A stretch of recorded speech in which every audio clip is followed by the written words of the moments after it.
Sports Update. I'm Sam Nelson. At 10:01 at 74 degrees, time at 10, brought to you by Bueller Air and Plumbing. Stay cooler with Bueller.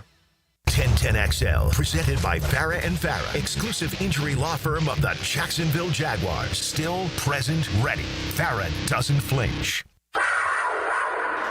Here we go from the 1-inch line. Quarterback sneak. He dives over the top. Touchdown. Jake Browning dove over the top. The Bengals have taken the lead with 18 seconds to play in the game.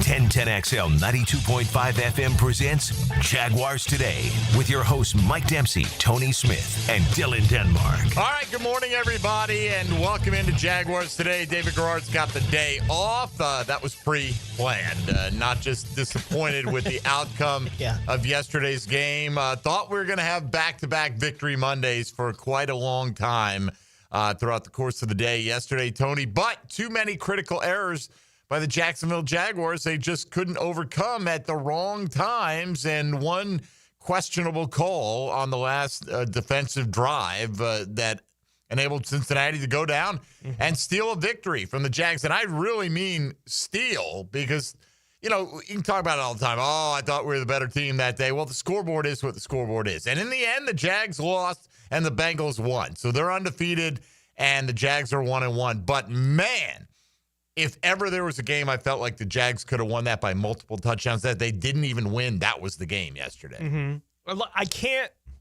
I know there were a couple times last year where I think I felt this level of frustration, right? Like certainly after the Miami game, probably that week 2 with how bad I thought Cleveland was and the way that that game played out. That's a different frustration, right? Though, the right? opportunity to win in Philadelphia, you know, like that kind of thing. So it's not like this kind of feeling is that far away, but it does feel different because I think in all those games, I kind of had the sense that the Jags played better, you know, in a lot of those moments than their opponent, but not like yesterday. And you come out of the way that game ended at the end of that first half.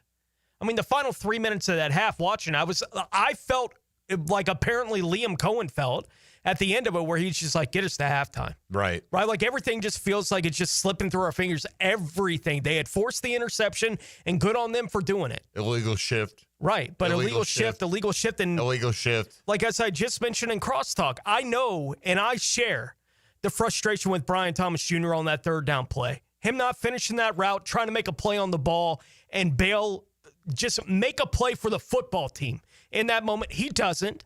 Right, like he passes on that opportunity. It bounces up into the air. It's an interception on that point. If he had just finished the play, if he had caught it and got the first down, it was coming back. They didn't get lined up. That's one of the plays they didn't get lined up. It would have been 3rd and 12, but you can't just quit on the play. Right, but coming back is a lot better and coming back and live to fight another down is a lot better than what the result was, which no was doubt. a turnover.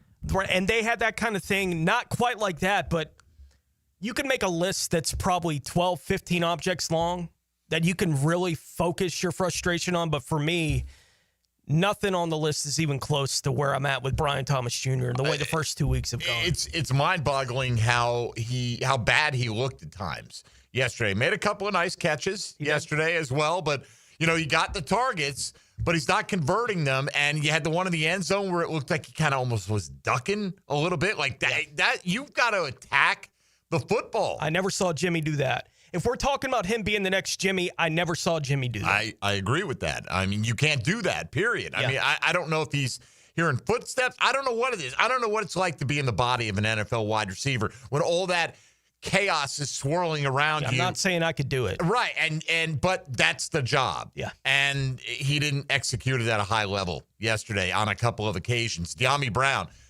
crucial drop. I mean, couldn't have laid the ball on his fingertips any better for what would have been a touchdown. Yeah. And if you get that touchdown, you win the game. Well, but wait a minute. You still lost by 4. Yes, but instead of settling for the field goal, now you got 7. Then when you get the Devin Lloyd interception, all you need is a field goal to make it a 2-score game, and the game's over and at it's that in point. One of the two kind of play calling situations that everyone's been reacting to. You had the 3rd and 2 where they threw it 40 yards downfield, and I don't know why. I don't either. You know, in that situation, especially they did that. with the mindset of what they want to be. Absolutely. Run it twice. Absolutely. Like, go in there knowing If you're gonna run it on 3rd and long, knowing you're gonna go for it on 4th down, why wouldn't you run it on 3rd and short? Yeah.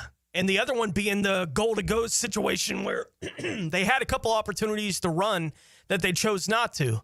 And I'm watching a bunch of people react to it. Well, one of the ones where they chose not to was De'Ami Brown dropping a touchdown. Right. I mean, it's a touchdown. On 2nd and goal. I don't blame him for passing in that situation. The call was right. The execution by the player was wrong. Well, now you're 3rd and goal from the 7, and you're going to throw on 3rd and goal from the 7. You've committed to that being the direction. So I think there are things that we can be frustrated with virtually everyone involved with the football team yesterday. I hate that. I thought there were a couple calls by the officials. I think one of them cost them a touchdown on the Burrow thing. I don't understand how that's not a fumble. I just can't understand how that's not a fumble. The ball didn't come out of his hand going forward. It came out going backwards. Right. It's backwards. Right. I don't understand. Knocked out of his hand. Yeah, like that kind of thing. I just can't understand. I haven't seen a replay clear enough on the Devin Lloyd thing to know. I think what it is, though, Tone, is that if the arm's coming forward, imagine if your arm's coming forward and the ball, not touched by anyone else, just slips kind of backwards out of your hand. It's all about the arm there, I guess, is the technicality on it. I wish that the league didn't have so many rules that punish defenders for making good plays, which is what that felt like to me. He forced the ball backwards. He ought to get credit for that, right? That's the way I feel about it as a football fan. And if it had happened to the Jaguars, I would have felt the same way. If it had gone, I would have said the other team got hosed on that one. That's how I would have felt if it had gone the other way. And I cannot believe they called that pass interference. I think that's the tape you show defenders to say, this is how you play this play. There was contact, but contact and interference are not the same thing. No. And he got his head turned and got his hand up. Got his hand up and defended the ball. I thought that was, again, we would have been arguing for it for our side, but I think if you put 100 NFL fans in a room, that 2/3 of them tell you that's not pass interference. Yeah. I don't know how the heat of the moment is what that felt like to me. And look, that doesn't excuse any of the plays the Jaguars made that killed themselves, right? But there was a bunch of stuff. Again, the frustration, the list is long. Look, Trevor Lawrence's interception in the end zone. We rewatched it several times, and could he step into it? No, but he didn't have to lean back and just kind of flick it. He needed to put air under that ball and get it to the back pylon and give Travis Hunter, the only guy, a chance to make a play on that because he had his man beat. I know his arm is strong enough to do that. Of course it is. He didn't do it. He didn't make the play. Look, Trevor made a lot of good plays in this game. He did. Right? Brian Thomas Jr., probably a bigger GOAT than just about anybody, but in the end, you win and lose as a team. So today, as we will do every Monday, good or bad, we ask you your Chad and Sandy real estate reaction to the game. That's your Chad and Sandy real estate question of the day. What is your reaction in this case to the Jags' 31-27 loss to the Cincinnati Bengals? They'll be without Joe Burrow for at least 3 months. He's got to have toe surgery, but they're 2-0. So they soldier on, and the Jags come home to lick their wounds at 1-1 and root like crazy against the Houston Texans tonight. Of course, the Colts had to get the benefit of a penalty, a leverage penalty on a missed 60-yard field goal that enabled them to steal a win to go 2-0 yesterday with a good win against the Denver Broncos. I mean, they played well. They put up a lot of points on what's supposed to be a really good Denver defense. But, man, that's one in the end that you don't count on getting a bailout on a missed field goal and another chance to win the game. But that's exactly what they got. So today, if you want to get in, 641-1010 on the Checkmate Coatings phone lines or on the text line designed by Lifetime Enclosures. Hit us up on the YouTube virtual studio chat. You can stream us on Twitter, on Facebook, or on social media. You'll find us at MD_1010XL, at 1010XL Fat Tony, and at 1010XL Denmark. I ain't playing none this morning. Nothing? Okay. Did Baldwin lose? We won. You won. Nothing. You won 20-0? 28-0. 28-0. You're 4-0? Yes, sir. Baldwin. Best team in the city? No, sir. Okay. Undefeated. We're the best team in Baldwin. Okay. Best team in Baldwin. You'll take that. Bowles, Tony? Yeah, they won. 36-0 on Friday. Yeah. Back on the good side of the ledger. All right. There you go. That's all you're going to get out of our high school update this morning. Dylan Denmark's not feeling it, and I understand why. We'll take your reaction calls. David Garrard out today. Brian Sexton will join us in hour number 2 to give his observations on what went down yesterday in Cincinnati, but we'll get to your calls coming up next. This is Jaguars Today on 1010XL and 92.5 FM.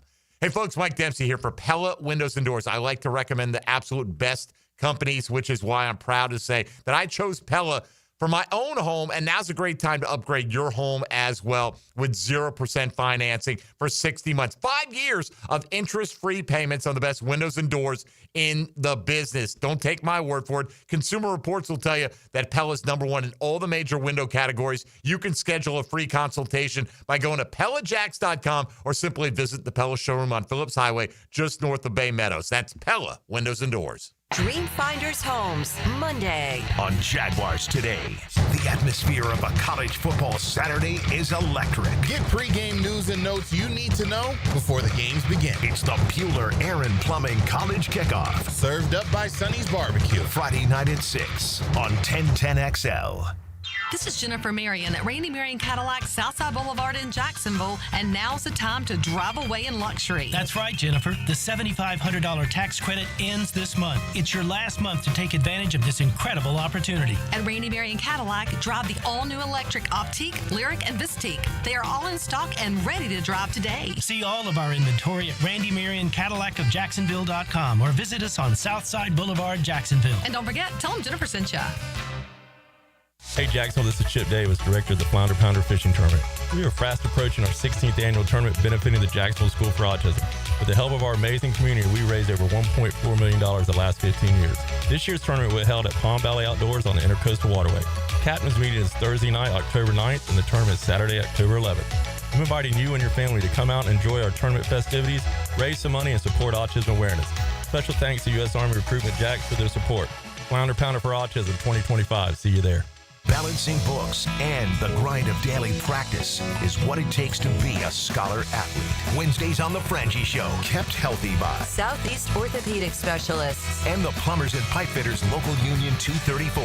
On 1010XL. Frank Frangie telling you about Awaken 180. You know, my daughter has done so well. I'm so proud of Amber. Can you believe she's lost 50 pounds in 2 months? And she's really proud of that. You can as well. Call 844-346-1800 or awaken180weightloss.com. Jaguars Today for the Renewal by Anderson Custom Windows and Doors Studios. I'm Frank Frangie, and I just got back from the farm at Okefenokee. Man, it's incredible. Just an hour north of Jacksonville and Folkestone. I was so impressed. It's about connecting with nature, with food, with community. And now you can own your very own handcrafted cabin tucked into a 1,000-acre regenerative farm. Everything you need is there. You'll hardly need to go grocery shopping. Learn more about all of it at okefarm.com. That's OKEfarm.com, the farm at Okefenokee. The best value for golf in Jacksonville remains Cimarron, totally reestablished with new tee boxes, improved fairways and greens, also a brand new restaurant with indoor and outdoor settings, and live music. Join the Wild One loyalty program online at Cimarron Golf. When's the last time you played Cimarron? Cimarron Golf Club on 210, the Wild One. Florida heat hitting like a heavyweight? Time to call in the champ. KO Electric and HVAC. We knock out the heat and power up your comfort. Fast, reliable, and undefeated in home service. KOElectricJacks.com. KOElectricJacks.com. Get ready for the 4th annual Sizzlin' Soiree, presented by Dunkin' Donuts, October 2nd at the Fountain of Youth in St. Aug. Enjoy barbecue, live music, auctions, and surprises while supporting kids' safe spaces and life-changing programs. Get tickets at bgcnf.org. 1010XL, presented by Farah & Farah, exclusive injury law firm of the Jacksonville Jaguars. When it's game time, Farah doesn't flinch. David Garrard Monday on 1010XL is restored by Resto Pros of Northeast Florida. All right, I will just say I'm sure we all have a lot of the same gripes and observations, so don't try to go through the entire laundry list when you call in. Pick one or two things that you really want to focus on, good or bad, for that matter. Tony, I saw this one from Andrew when we asked, what is your reaction to the game? Andrew says, thrilled. Oh. We're a much improved offense and defense with 3 interceptions. A lot of mistakes, but my favorite thing about it is mistakes can be corrected. We don't lack talent, and now I feel we can compete every week. Man, Brother, that is the eternal optimist right there. It is the eternal. Like, and I did have the thoughts. I didn't know how much we wanted to get into it today, but it does feel like going back to how I felt after week 1 last year, and it was, I wonder how they're going to react, to what happened. And we saw how they reacted. It was the next 16 games. We had evidence of how they reacted. Well, 2025, we're getting a very similar early barometer. It's not exactly the same way as it happened against Miami, but how is this team going to react to that kind of thing? Sure. We were better that day against a team that we thought was going to be playoff competitive down there in Miami. It didn't turn out that way for the Dolphins last year, but you're up in Cincinnati. You have the opportunity, should have won that game. How do they react this week against... It's way too early in the season to be saying these kind of things, but it feels as must-win as a Week 3 game can be for a football team, in my mind. With the situation in the division, it's such a monster game this week, especially with the way that they lost yesterday. It was always that when the schedule came out, right? Like, I picked them to go 2-5 in the first 5, or 2-3 in the first 5 games. Yeah. And I picked them to win week 1 and week 3. Yeah. All right. And so I did pick them to lose this week, but then when you see the two teams on the field head to head, and you feel like we weren't lucky to be close. Yeah, I think they were lucky to be in it. I think the team is different, but I won't know that until they beat Houston. You better get that one against Houston. Right. I mean, look, you can't say, we go to San Francisco, we get Mac Jones. I mean, I feel that way. Part of me feels that way. We just got Jake Browning for the second time in 3 years. And Jake Browning just makes us his personal pet. All right, let's go to the lines for the first time this morning and get your reaction to the Jags 31-27 loss here on Jaguars Today. 641-1010 on the Checkmate Coatings phone lines. Start with Robert in Fleming Island. Robert, go ahead. Hey, Mike. Hey, Tony. I love your show. Thank you. But the question I have is, I know when they're in the red zone, they must practice those short passes. And even the coach tried to tell Trevor Lawrence to throw it into the gut. And what did Trevor Lawrence do? He waved them off. Yeah. To me, that's insubordination. That's heat of the moment, man. That's not insubordination. All right, it is. So what should he have done? Pulled him out of the game and benched him? No, hold on. What should he? You're on national Robert, television. I'm asking you a question. Okay, it's insubordination. What should he have done? What should Liam done? Pulled him from the game? What should Trevor Lawrence do? No. Once the insubordination takes place, what should Liam Cohen have done? Take him out of the game? No, but what he should have done was, okay, first of all, there should be repercussions. Okay, what? That's what I'm asking you. What are the repercussions? His coach. What are the repercussions? A fine. Something. A fine. Okay. All right, a fine. The team, he can't be insubordinate like that. All right. I appreciate it, Robert. Go back and look at Tom Brady yelling at Bill Belichick's face. I mean, look, I'm not saying you can make a habit of it. They both laughed about it after the game. It's Trevor threw the ball a little off on De'Ami Brown. It didn't hit him center mass, right? De'Ami had to kind of reach out to the side for it. Yeah. And so, I thought it was a bit of a, do you think Trevor Lawrence is trying to miss his target? I thought you could argue Liam Cohen's a little over the top here with, hey, hit him in the chest, hit him in the chest. I mean, you're not the one out there trying to make that throw. No. And so they're both expressing their frustrations in a moment. So he waves him off. What do you want him to do? Timeout, Trevor, get out of here. You're insubordinate. I mean, it's this big boy football, man. I even saw the wave off from Trevor Lawrence as, I know. Right? That's what that felt like to be. I know. Right. On to the next play. Right?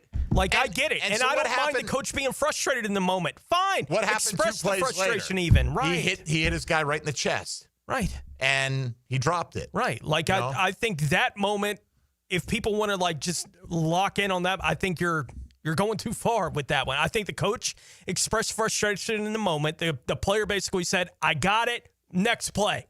Is what happened. Okay, they both showed passion on the field. I thought that's what we've been begging for years. Right? Do I want to see it? No, I don't need to see. Right. I hope it doesn't come to that. But unless this is an ongoing kind of thing where the coach is trying to talk to him and he turns his back and walks away. Yeah, and this is on the fly, man. When they were asked about it after the game, they were both like, "Oh, no big deal." Right, like that's the way they reacted. It was like, no big deal. We're playing football. And look, if they want to fine him, go ahead and fine him. Yeah. I mean, I don't know. Again, do you want him to be a robot? I'm not sure exactly what you want. I don't think he can win in some cases because some people think he should be tearing apart the podium every time they lose. Yeah. And this is, insubordination. Is it a good look? No, it's not. But it's not something that, unless I see this as being an ongoing issue, that I'm going to worry about. I think we see so little of that kind of thing from Trevor Lawrence that seeing it for a moment like that means nothing to me. Right? Like, it's not a big deal. I'm just like, all right, coach expressed his frustration in the moment. He said, I know, I got it. Let's go. Yeah. Right? Like, that's all I saw Trevor Lawrence doing. Okay. Like, I don't have a problem with either one of them doing what they did. Let's move on. All right, Robert got the Voice's opinion on it. We gave ours, and let's continue on here. Let's go to Steve in Melbourne up next here. Steve, good morning. Hey, good morning, guys. How you doing this morning? Good. What's up? Right. My thoughts on it, certain things, I think they got away from the run in a couple areas. It was kind of like another Miles Jack wasn't down kind of thing, but they blew the whistle, so we don't even get a chance to review it. I think the PI call was a bit 50-50 because I think Travis got his head around as the ball got there, so I guess that could have been called either way, but I don't think it was. But I did see some good things, but, we were averaging about 5 yards a carry. We were doing well in the spring game. Why we got away from it at certain points is kind of beyond me a little bit there. And from what the guy said, come on, that was just heat of the moment. The very next play, he puts it in the middle. And Deami, you got to catch that ball. And finally, and last thing, I think the drops are starting to become a bit of a thing or a talking point at the least with BTJ. All right. Yes, they are. And again, I appreciate the call, Steve. Everybody pick one or two things and focus in on. Everyone can list the same laundry list of grievances. We're all going to go over the same things. What is your central focus on it? But there were a lot of good points made there. The Devin Lloyd play, I thought the knee touched. Okay, that's my perspective. I've yet to see a definitive replay that his knee didn't touch. You could have looked at that 10 different ways. I don't know if you're ever going to overrule the call on the field. And if the ref sees and believes he sees his knee touch, he's not going to let it go. You know what I mean? Like, he thought he saw the knee touch. He got rolled over the body. I thought it was down. Like, in real time, I thought, oh, his knee's down. And then he kind of got up, and as guys do, they're going to continue the play. I don't, put that aside. They still should have won the football game. Yeah. Like, I think it's becoming more and more an expectation in the league, and I'm okay with the expectation being there, that in those kind of moments, the ref holds the whistle. Right? Like, I think that the training for the officials is at this point, in those kind of moments, you don't blow it dead in case he wasn't down. Right? Like, you don't want to take the potential for a touchdown off the board if you're not 100% sure. Do you think he was down? I think so. I do too. But I'm not. I still haven't seen enough of the replays to really know for sure. But I think he was down. We weren't standing there. If you see the knee, and I'm not saying this is what was going through his head, but if you see it and you think it's down, right, you're going to blow the whistle. But I think they did a similar thing with the Burrow fumble too. Yeah, where there's just no reason to let the play finish the play. That, like, you that can get to back me to where the clock is going to be. Like, it's silly. The Devin Lloyd play doesn't bother me in the least. It doesn't bother me much. No, it doesn't bother me at all. Yeah. I mean, it just I thought it was properly called, and maybe I'm wrong, but if somebody could show me a definitive replay where his knee didn't touch the ground, I'll take their word and change my mind. Sure. I haven't either. And I did rewatch the game. Tony and I were rewatching it this morning. So anyway, appreciate the call. As I do always, wish that you could do replay on pass interference was back in the game. Although they wouldn't overturn that call because they're stubborn, but that wasn't PI. No, they wouldn't have overturned that call. Let me go to Kay downtown. Kay, you're on Jaguars Today. What's up? Hi, you guys. Great morning to you. So just two quick things that has nothing to do with what these other people are talking about. So the UFL, they have this thing called the Super Challenge. And you could use it just one time, and you could challenge anything, including penalties. So I was wondering if the NFL at some point in the future would adopt that, because they've taken other things from the USFL and the XFL. So we'll see. But the main thing I wanted to talk about was I wonder if Bill Simmons is in BTJ's head with that whole hospital ball thing, because that's when it started to happen. I mean, that video went viral. Remember, in preseason, he didn't have any issues catching those type of passes. And then after that video went viral, he's like alligator arming things. So I'm just saying, I think he might have to see a sports psych. I don't know. All right. I'm not going to psychoanalyze Brian Thomas Jr. I don't know. The coaches obviously need to figure out what's going on with Brian Thomas Jr. My guess, Brian Thomas Jr. has no idea who Bill Simmons is. None. Bill Simmons is not as big as you think he is. And at least to the current modern athlete who's playing in the National Football League at 20-something, Bill Simmons is much more like my generation's guy. I think. I'm not sure how old Bill Simmons is. I bet he's about 50. Well, and I hope for Brian Thomas's sake that he's got the wisdom to shut it all off right now. I hope so. Look, he got crushed by Juan Thornhill of the Steelers in the preseason. Forget the hospital ball thing. It could just be, hey, maybe he took a rib shot and maybe his ribs were tender for a week. We don't know, right? No idea. And it could be in his head. I don't know. I can't. All I know is he's not what we saw yesterday wasn't good enough, right? We think we thought all offseason he's the best player on the team. No doubt. He's not playing anywhere close to that. I think he might be, and likely is. He's playing for the level of expectation, the opportunities that he's had for the first two games. I think he's playing worse than anybody else on offense for the team right now. Yeah. Oh, you know who looked fantastic yesterday? Parker Washington. Parker was great. Went amazing. Yeah. Catching it, run after the catch, the high point grab. Absolutely. Looked phenomenal. By the way, Bill Simmons like 55. So yeah, I don't think he's in. It's my guess, but I have no idea who Brian Thomas is aware of when it comes to sports commentary or anything else. Let's get Ben in St. Mary's up next. Ben, good morning. Hey, good morning, guys. How you doing? Good. What's up? Good. Okay, a couple things. I thought Tyson Campbell played like complete garbage for most of the game. He had a few good plays. He really hurt us there, like he always does. Next thing is, do you think having Travis Hunter play both sides of the ball is hurting us because we never get used to him playing more possessions on one side or the other? Stick to one position. Let's be good there. And the next thing is, what was the other thing? I can't think of it. Anyway, with those two things, I'd like to talk about. I just feel like there's no rhythm there. Oh, I know what it was. Do you think that they're using Brian Thomas and Travis Hunter as decoys to try to improve the passing game? It's not hitting them as much.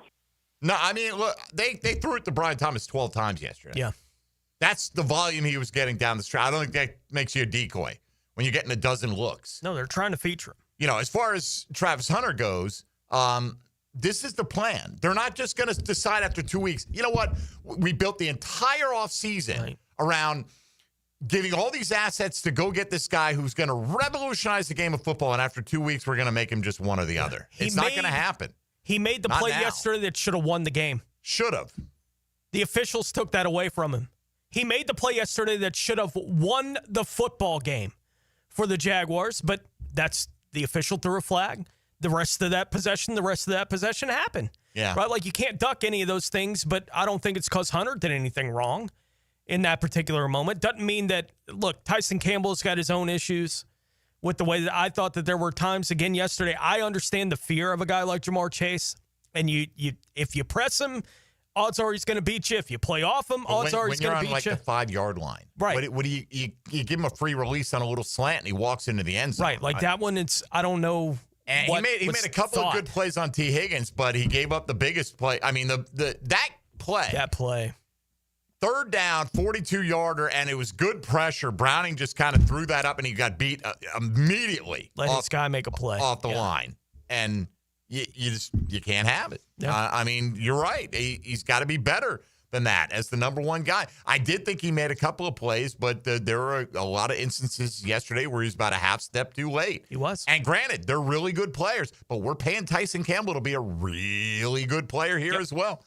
Ben, appreciate the call. We got to take a quick time out. More of your reactions on the other side at 641-1010 on the Checkmate Coatings phone lines. You're listening to Jaguars Today on 1010XL 92.5 FM. Hey, folks, Mike Depps here for big number one Duval Ford, serving Jacksonville since way back in 1916. In fact, they used to wholesale cars from Henry Ford himself. That's how deep the roots are for Duval Ford in this community. Great service department, top of the line. They've got the Pro Elite service, the only one that has that capability from Orlando to Atlanta. And you've got it right here on Cassett Avenue. That means if you are a commercial fleet manager, that's the place you're going to want to go. Over 90 service bays and the greatest selection of F-150, Super Duties, Broncos, and more. That's big number one Duval Ford, online at duvalford.com. Jaguars Today. From the Renewal by Anderson Custom Windows and Doors Studios at 1010XL. Join Jim Furyk and other legends of the PGA Tour for the Constellation Furyk and Friends, presented by Circle K, October 3rd through 5th at Timuquana Country Club. Catch the new community concert series on the 17th hole after play, featuring country artists Low Cash and Love and Theft. Public parking is free with complimentary tournament access for military, courtesy of ViStar Credit Union. Get tickets now for the Constellation Furyk and Friends, presented by Circle K, starting at just $25 at Ticketmaster. Jaguars Today Monday is built by Dream Finders Homes. Official home builder of the Jacksonville Jaguars. Julington Creek Pest Control has been serving our community since 1984. Our turf management program is an all-out blitz, granular fertilization, weed and insect control, keeping your lawn championship green all year. Quarterly pest control stops bugs before they ever cross your goal line. Family owned, locally operated, expert technicians, top quality products, no gimmicks, just winning results. Julington Creek Pest Control, our family serving yours since 1984. Daly's Dash is not only your Jaguars game day stop, but a great place to grab a meal any day of the week. To honor the Jags and the fans, we've crafted the Duval Sub. The Duval comes with freshly sliced turkey, ham, melted cheddar, and habanero jack cheese, topped with crisp lettuce, fresh tomatoes, and a double portion of our secret sauce, all served on a fresh roll. Come by your local's Daly's Dash today to get your delicious Duval Sub. Daly's is the official convenience store sponsor of the Jacksonville Jaguars. Hey, it's Rick Ballou. I just upgraded my home with fantastic floors, and the experience was incredible. Rusty and the team brought the showroom to me with their at-home consultation. The whole process was simple, the installation was top-notch, and the results, absolutely fantastic. Take it from me. Don't wait. Visit fanfloors.com and schedule your at-home consultation today. Fantastic floors, where every step is fantastic. Home is where your story begins. And at Donovan Air Electric and Plumbing, we're here to make it the healthiest, most comfortable place it could be. Whether it's fresh, clean air, dependable plumbing, or reliable power, we take care of it all. From routine maintenance to state-of-the-art solutions, Donovan keeps your home running smoothly. Because at Donovan, we believe your home isn't just where you live, it's where your health meets comfort. Call Donovan Air Electric and Plumbing at 904-270-COOL or visit us online. Let's make your home healthier, safer, and better together. Helmets and Heels is returning to Vegas. If you're heading out for the big game, join us at Circa Resort and Casino this October for a Halloween weekend football getaway, featuring Circa room discounts and a huddle up for everyone in the teal and black. Meet Helmets and Heels Friday night, October 31st, then hit the Circa Stadium Swim with temperature-controlled pools and a massive betting screen. For Circa room discounts and more information, visit the 1010XL webpage or circalasvegas.com/huddleup-up. Hi, I'm Maria, salon owner. You know the jingle. Now discover the facts about Ozempic, a GLP-1. There's only one FDA-approved Ozempic made by Novo Nordisk. Learn about the real thing. Talk to your healthcare professional today. Call 1-833-OZEMPIC or visit Ozempic.com to view the medication guide and to learn more about Ozempic. Semaglutide injection 0.5, 1, and 2 milligrams.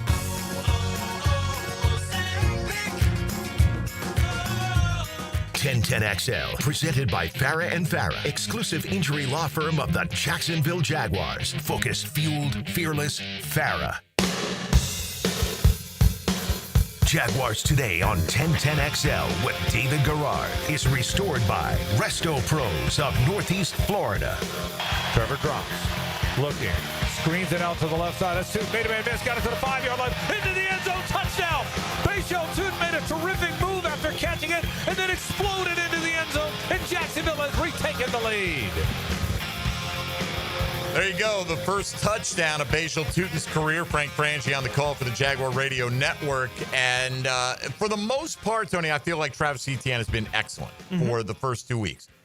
But, man, you can't run 4 yards backwards at that point in the game. And that is one thing, and what I'm talking about after the Devin Lloyd interception. Yeah. Right? The play was kind of blown up, but if Etienne just puts his head down, he probably fights his way back to the line of scrimmage, maybe loses a yard, but tried to outrace the entire Bengals defense to the sideline, and there was no chance of it happening, and lost 4 yards, which set him way behind. So then when LeQuint Allen runs for, what he pick up, like 7 or 8? Yeah. Right? You're still a big chunk away from picking up the first down because of that loss, and therefore you're forced into a must-pass situation. Well, and by the way, I think it was the right decision to go for it. Me too. Right? In the moment, I'm thinking, wait, is this right? Okay, they kick the field goal. Well, they're kicking off to Cincinnati. Cincinnati probably starts with better field position than they had after the turnover on downs, and they still only need a touchdown to beat you.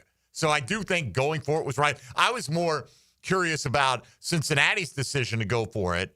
You know, they snapped it with like 2:45, but they had like 3:20 on the clock, and they could have punted it away on 4th down, but they went for it and probably thinking, look, if we go for it and don't make it and we hold them, they kick a field goal, we still have to burn our timeouts, and we still can win the football game. You know, we're not out of it. So, it's crazy. A touchdown on either end of those opportunities would have ended the game for the Bengals anyway. They knew a field goal was their only chance to stay alive, so they know they're going to have to make a defensive stop. Right, hang on to the ball, and maybe you don't have to make the defensive stop, which was the gamble that they made. But I'm telling you, 25, 30 years ago, Tone, that would have been Jags kick a field goal, Cincinnati punts. No question on both of those instances, given the same opportunity. Yeah. It's just was the mentality. And now it's like, oh, yeah, we're going to go for everything. And me personally, I think the game is better for it. Oh, I agree. In those kind of moments. I agree. I like it. You know, there have been all kinds of studies on this that the more aggressive you are, ultimately, you're going to lose some individual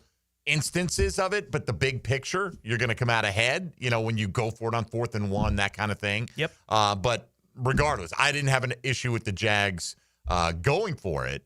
I was curious that they ran it on like 3rd and 14, knowing that they were going to go for it, you know, and he did pick up a big chunk. I wonder what would have happened if they got 2 yards and it was 4th and 12. Would they still be going for it right there? But we'll never know. All right, let's get back to the lines here at 641-1010 on the Checkmate Coatings phone lines. Darren is back with us. Darren, thanks again, man, for bringing in all that great food last week. We are undeserving, but much appreciative. You're welcome, guys. It was my pleasure. I'm waiting to board a plane here in Nashville and head back home. I don't know that I've ever been felt so good and so bad after a loss. Being at the game, we had a great time, a wonderful venue. Fans were awesome to us, so I want to kudos to them. You know, it felt like BTJ was having a bad game, but it felt like in the fourth quarter, like Trevor was trying to force feed him the ball, especially on that 3rd and 2. I disagreed with that, pretty bad, and wish they'd have done something else on that. But I thought it was also in the game as it unfolded, to score 27 points, and never feel like we were out of the game and we were fighting to win. That's the difference this year. And I do have high hopes for this team this year to do much better as it goes. And go Jaguars, and we'll see what happens. We got to get this one coming home to Houston, guys. Have a great one, guys. All right, Darren, appreciate it. And that's the thing, though. This is one that you let off the hook that maybe you didn't count mentally before the season. Like, we'll probably go to Cincinnati and lose that game. But then you see how it plays out. And I get it. Okay, nothing's changed then. If you didn't expect them to win, they didn't get that win. But, Tony, I'm happy that Jaguar fans feel encouraged by what they saw. But in the end, the result is they're 0-1 in one-score games.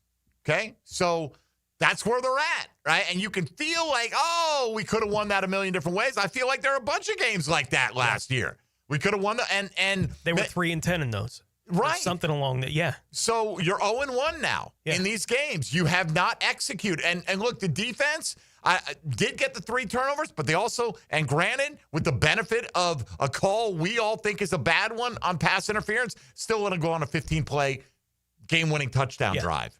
There was with a a backup quarterback. There was a point last year where you kind of gave up on whether or not they were going to be a playoff team or what the heights of the team for that season were going to be, right? And then they keep losing one-score games, and you're like, well, yeah, that's who they are. They just keep doing it. Like, why would that change now? Like, your expectations change. I think there is a feeling because of the way they dominated Carolina and the way that they played in this game against Cincinnati, a game where they clearly should have won, and they just kept shooting themselves in the foot over and over and over. It's like they had 10 feet, and each one needed a shot, right? Like going through the game. It was just they kept doing it over and over and over. You get this sense like they might be all right this year, right? Like you kind of have that in the back of your, they might be all right this year. They might be, but right? I got to see those results. They got to beat Houston. Got to. Right? Like they've put that on themselves with what they did in Cincinnati. And they got to if you beat do, Houston. you'll be in okay shape, Yeah. right? It's still one, though, that, that's an AFC game. Never get it back. You don't get it back. And you should have had it in your column. And you can say, oh, we made all these mistakes, and all that would still be true. Look at all we overcame. But the 2-0 would look so good right now. All right, let's go to Jamie out at the World Golf Village next here on Jaguars Today. Good morning, Jamie. Hey, good morning, guys. Hey, a couple quick points. Number one receivers, we saw 2 of them yesterday, and even with a backup QB, they still made plays. At the end of the day, with all the mistakes we made, like you said, we shot ourselves in the foot. It's a game we probably weren't supposed to win when you're going in there with Joe Burrow, but we had a chance to win it. All they got to do is catch the damn ball. Game's over. And the third thing is I am encouraged because, our offense scores when they're scoring points more than they were last year. Our defense, besides the last drive, they gave up some plays, but they also made some really good plays with some pressures. Right now, this team is young still with a new coach. Now we just have to learn how to win. When we have a game like that, in a situation like that, we have to learn how to put it away. And I think that's the next step for this team. Thanks, guys. Have a great day. All right, appreciate it. I mean, how do you learn how to win other than win? You know what I mean? Like, catch the ball. Does De'Ami Brown need to learn how to catch a softly thrown ball that hits him in the hands? So. No. Right? Like I saw him do it earlier in the game. Right, he made tougher catches. Right, like I saw him score a touchdown on the same play, same throw. Like I saw him do it in the game, and then he didn't the second time around. Yeah. So I look, I understand what you're talking about. There is something to certain teams get that mindset, been there, done that, but you got to find a way to find that success. And it's like the chicken and the egg thing. How do you learn how to win games until you start winning games? Yesterday was a game where you could have walked away from saying they learned how to win. Right? If they had won. Right. The opportunities were all there for this to be the game that had that kind of belief building, but they let go of a bunch of opportunities. All right, Jamie, appreciate the call. The rest of you, be patient. Hang on the line. We're going to do nothing but your reaction calls for the next half hour or so. If you want to get in, 641-1010. If you're on the line, stay there. We'll take you in the order in which you called. This is Jaguars Today on 1010XL 92.5 FM. Jaguars Today. From the Renewal by Anderson Custom Windows and Doors Studios of 1010XL. Childhood cancer does not discriminate, and 43 children are diagnosed every day in the United States. This is Tom Coughlin, and the J Fund needs your help year-round. Find out how you can help the J Fund by visiting tcjfund.org. Hey, it's Brent with Arcosa Crushed Concrete. If you've got concrete or asphalt rubble on your site, let me buy it from you, and I will recycle it into construction material for your future projects. Arcosa Crushed Concrete. Get paid for what you don't need. Dream Finders Homes Monday on Jaguars Today. When you've been in a crash and your mind's racing. When you've fallen in a store and are blaming yourself. When you've been hurt at work and you don't know what to do. Or if you've been the victim of a medical mistake, we've got you. We've got what it takes to prove a case that the insurance companies can't ignore. With decades of experience and a track record of winning for our clients. Farah and Farah, Jacksonville.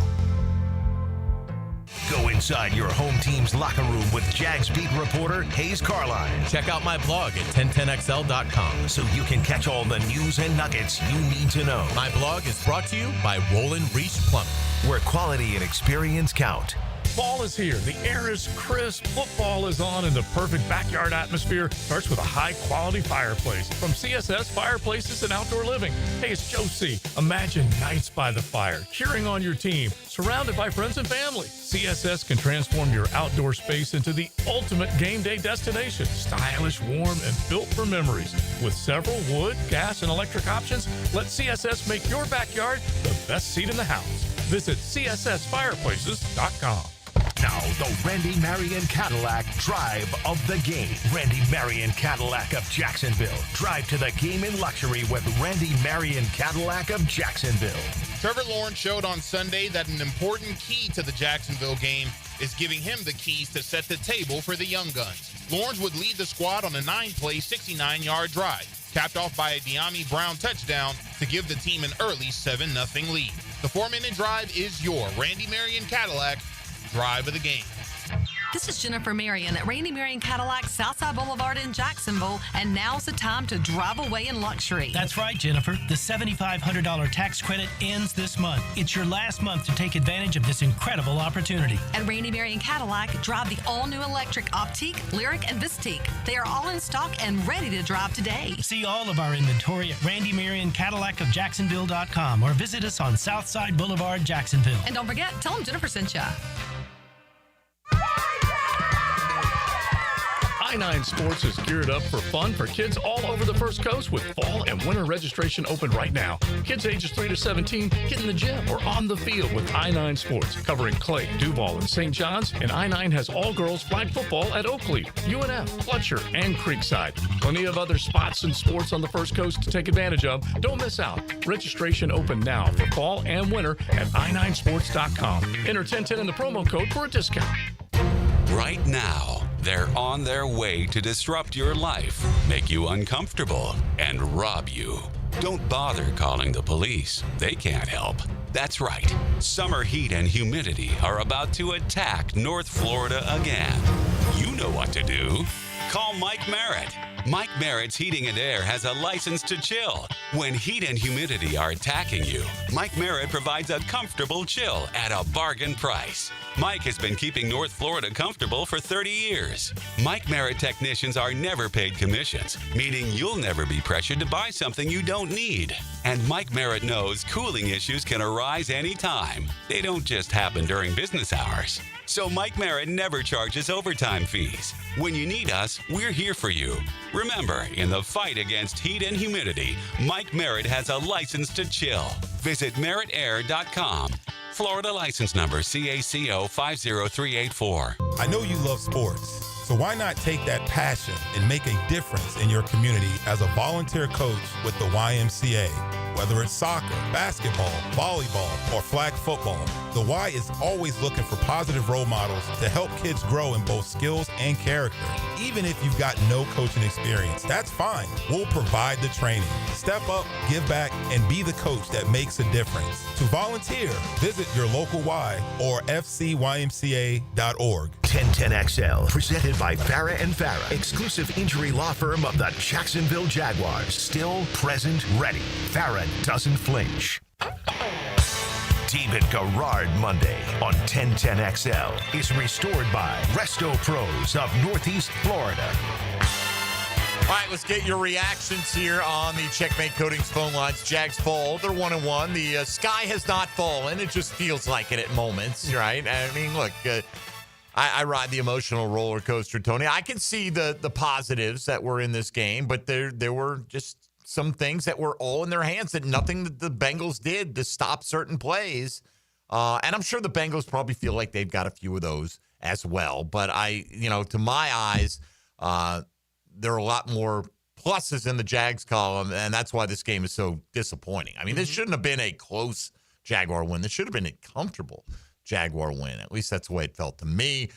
We go back out to it with Kevin in Riverside next up here on Jaguars Today. Good morning, Kevin. Good morning. So I guess I have a little bit more of an unpopular opinion here, but I'm just going back over some of the stuff I was looking at yesterday here in my head and kind of looking at ESPN, and I'm like, this offensive line that we've had that's been much maligned for years now, dating back to even before Peterson. I mean, 1 sack allowed in 2 games.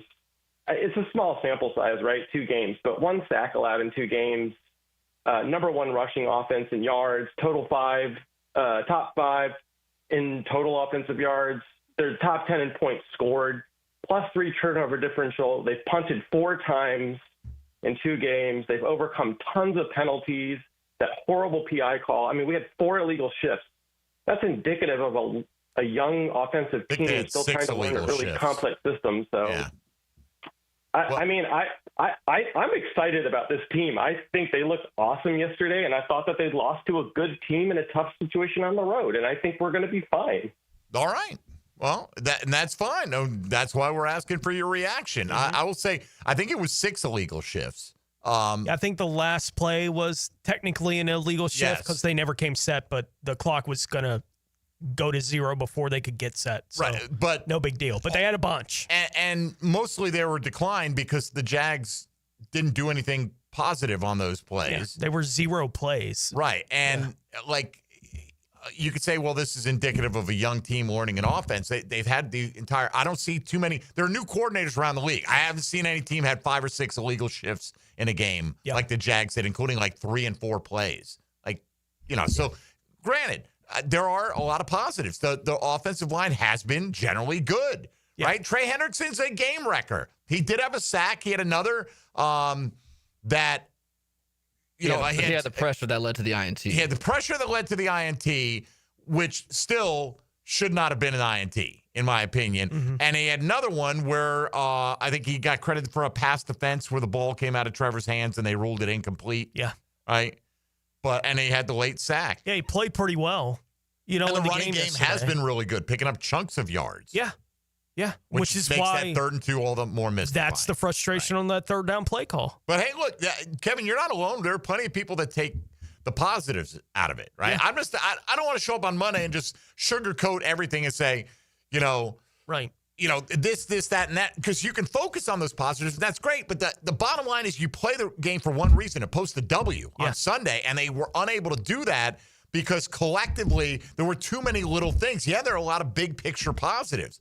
But it's these little details of execution that cost them a football game. Yeah, as I've said a couple of different ways already this morning, I'm not ready to say same old Jaguars. I can understand fans that feel that way. Yeah, I got a few of those. Like coming out of the game, I'm not quite ready to go to the same old Jaguars, but I'm aware that it's a possibility, right? Like it's the way that yesterday's game went. I understand that kind of reaction to it. I'm aware that it's a possibility. I think they're better than that, but that's just me thinking they're better than that. They better start showing it. All right, back to the lines. Wes is up next here on Jaguars Today. Good morning, Wes. Good morning, gents. I appreciate you taking my call. Hope everyone had a good weekend. Just a couple things. Can't really hate on the defense, and I think they did well. I think they're in a promising route to success in the new regime. Even last year, being competitive deep into the ball game was kind of, for me, the arrow's pointing in the right direction. But you got at the professional level, you got to win the game. Little things that can kind of create that I think I see and Cohen and under his staff is that they're trying to create more first downs and move the field on the ball down the field a little bit more effectively. But I think they could do that with maybe having more effective wide receiver screening, picking. You look at other teams that have been very successful over the last 10 years. They seem to do it much more effective than us. Lawrence, I think he's managed the game well. You got to catch the ball. Wide receivers, on top of picking for each other more effectively. I've never seen him pump fake the ball. Just little things like that can create and lead to turnovers. Defense, can't harp on them at all. They played really tough, and I am encouraged. I hope the culture is such. They're young professionals. They are professionals, but they haven't dealt and felt the same decade and a half of a losing culture. So I hope the fans don't turn too quickly on them. They look pretty strong, and hope they can keep up some complimentary football, and they keep the attitude up in the locker room. All right. Thank you, Wes. Look, fans are going to feel how they're going to feel about them. And, in terms of the fans. There's no wrong way to fan. Right. Turning on them or whatever. Feel how you want to feel. Yeah. I'll say this. Like, the defense did get 3 turnovers, but they also let a backup quarterback, go for 241 in 2.5 quarters on him and hang 31 on him. Yeah. And let him go. True. And granted, we can all talk about the pass interference, all right? But you're going to get a bad call every once in a while, and they let him go on a 15-play game-winning touchdown drive with a backup quarterback. Yeah. How many? I bet you Jake Browning has starts where he doesn't throw for 241, and he did it in 2.5 quarters yesterday. It's never all one thing or the other. The defense had its moments, but they also gave up 31 and a backup quarterback. They gave up most plenty. of the game. And yesterday's the same kind of thing for Trevor. It could have been a 4-touchdown game. It also could have been a 4-interception day. Right? Like, those opportunities were there for Cincinnati to have that kind of defensive day. They didn't. Like, it wound up where it wound up. But I think Trevor Lawrence made enough plays to win the game. I think the defense had the opportunity to make enough plays to win the game, but no one actually made the plays that would have won the game. It just didn't come through. Yeah, and by the way, I'm not trying to downplay anyone's enthusiasm or optimism and saying, hey, I'm glad you feel that way. I'm just trying to be fair and look at, I don't want it to just be full on, hey, Jags lost, but no big deal because we'll just look on the bright side. I mean, there are pluses and minuses. Defense did some good things. They have 6 turnovers in 2 weeks. The entire team generated 9 last year, Tony. So, that is so much better. Yeah, Hines Allen and Walker are playing really well. They got a lot of pressures yesterday. We voted Trayvon player of the game yesterday. There are definitely some pluses, but it's hard to revel in them the Monday morning after a loss. At least for me it is. All right, keep them coming. We'll get back to your calls on the other side as we get into hour 2 of Jaguars Today on the Checkmate Coatings phone line, 641-1010 if you want to get in. This is Jaguars Today on 1010XL 92.5 FM. Jaguars Today. You're at the home of the Jaguars in the Renewal by Anderson Custom Windows and Doors Studios. Superior products, exceptional service. And he's not moving. That was a heck of a hit. Good health is an important part of a successful program. A guy who was number 5 on our depth chart is now our starting wideout. Listen for the personal injury attorneys Farah and Farah Injury Update. Jacksonville on 1010XL. Morgan Conley Roofing isn't just repairing roofs. He's building a legacy for generations to come. Born here, built here, staying here. MorganConleyRoofing.org. License number CCC 1333544. Jaguars Today. You're settled into a Dream Finders Homes Monday. When you're faced with damage in your home from water, fire, or mold, you need a team with the expertise to fix it right. Resto Pros. A locally owned, nationally backed franchise that's here to help you when you need them. A team that does it right the first time. Resto Pros. Remember, you don't have to use the insurance company's preferred contractors. Get it done right by a licensed professional you can trust. Call 904-201-9151 or go to RestoProsNEFlorida.com. That's RestoProsNEFlorida.com. Resto Pros. Hey, Hicken here. Tired of glasses or contacts? Discover customized vision solutions at Bowden Eye & Associates. Dr. Bowden's team offers cutting-edge options like Evo implantable Collamer lenses or refractive lens exchange and classic LASIK, designed to fit your life. Picture perfect vision for reading, driving, or just enjoying the day. It's easier than you think. Call now for your free screening. Bowden Eye & Associates, they're keeping the First Coast focused. Home of the Jaguars. WJXL AM Jacksonville Beach. WJXL FM Jacksonville Beach. Greenlaw Group is for the insured. If you think you have roof damage, call 904-302-7055 today, and they will schedule you a free roof inspection. Trust their law firm to help you fight your insurance when you need it. These storms can cause damage you may not even see yet. Call Greenlaw Group 302-7055. There's no cost to retain their law firm and no cost to have your roof inspected.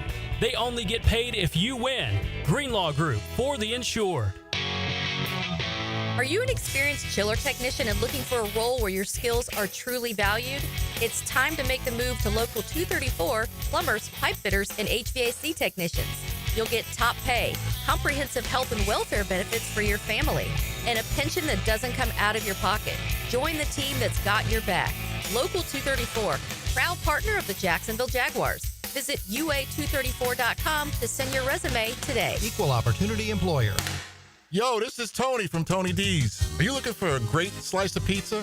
Well, we have about 12 varieties. Most places won't have slices of pizza after lunch. At Tony D's, you can get a slice all day. It's always fresh at Tony D's Pizza. Bay Meadows and 295. Prosser here again for Chad and Sandy, the local real estate experts you can trust. You might think you have a struggle ahead, but Chad and Sandy always have a solution, and ultimately it ends in a success story. Jacksonville area homes are selling, but getting the right price requires aggressive marketing and proven systems. Hiring the experts who know how to create demand is crucial. You need Chad and Sandy Newman. Need to sell now? Chad and Sandy have instant offers. Fast, easy, stress-free. But, man, they deliver with the promises. The local real estate experts you can trust. Chad and Sandy guarantee your home sold at an agreed-upon price and deadline, or they will buy it. No required costly repairs. Pick your move date. No long-term contracts. You can cancel at any time. Oh, and the proof is out there. Tom and Nicole in Mandarin. I got a new job in Louisiana. We found a new home. Now we'd have to sell fast to avoid paying 2 mortgages. Chad and Sandy did it. Use them today. ChadAndSandy.com. That's ChadAndSandy.com. Hey, this is Lauren Brooks. With over 1,600 5-star Google reviews, it was a no-brainer to have Closets by Design help us get organized at home. They create custom storage solutions for every space, lifestyle, and budget. From closets to garages to laundry rooms and more. Closets by Design will transform clutter into seamless organization. Call today to schedule a free in-home consultation and get 40% off plus an extra 15% off with free installation. But only until September 30th. 18 months financing is available. Call 904-878-9393 or visit closetsbydesign.com. This is your local sports update. I'm RJ Saunders for 1010XL. Following their loss to LSU, this week's Florida Football with Billy Napier will debut at 4 p.m. on the Florida Gators YouTube page. Hosted by the voice of the Gators, Sean Kelly, the show will be featuring 3 segments this year, giving fans insight and information from the head coach, Billy Napier. Right now, 79 degrees at 11:02. Time and 10 brought to you by Bueller Air and Plumbing. Stay cooler with Bueller. 1010XL, presented by Farah and Farah, exclusive injury law firm of the Jacksonville Jaguars. When it's game time, Farah doesn't flinch. Deep in Garrard Monday on 1010XL is restored by Resto Pros of Northeast Florida. All right, DG will be back with us. Hope we're celebrating a Victory Monday next week. All ready to give away some more T-shirts, Tone. That's what I live for. Jaguar victories, T-shirt giveaways, and the like. All right, let's get to today's 10-10 take. 10-10 take. Now, Mike Dempsey's 10-10 take is serviced by Ideal Conditions Heating and Air, your go-to local HVAC company, veteran owned and operated.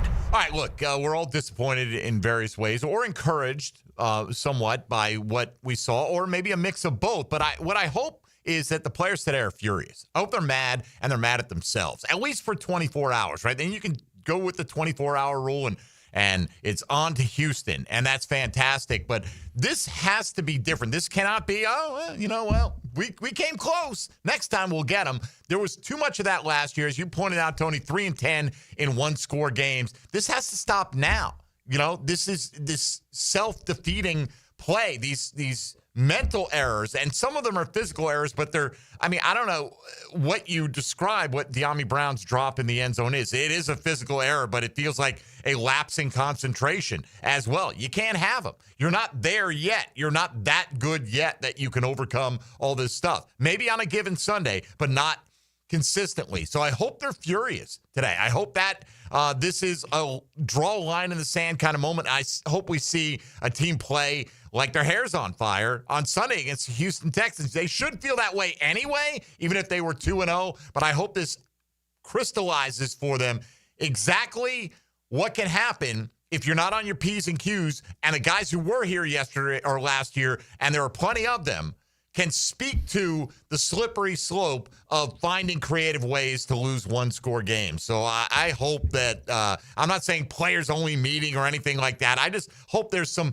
veteran accountability going on amongst these guys in the team meetings, in the players, in the position meetings, and they take that to the practice field with a vengeance this week. 100%. And my sense of the team right now is that they will, respond to this kind of thing better, certainly than the football team did as a whole last year, right? Like, they felt lifeless for most of the season. It just wasn't there. They had no fight back. They had no punch back. It just didn't happen. They had moments where it looked like they might be coming out of it, like that game in Philadelphia, where they had a chance to beat the team that eventually won the Super Bowl, right? Like, they had a chance to do that last year, but it never remained consistent on any kind of level. I do think that the energy around the franchise and the football team is different than it was at any point last year right now, but that's only going to carry us so far. It's about how you respond to how badly it went yesterday, all the things that got in your own way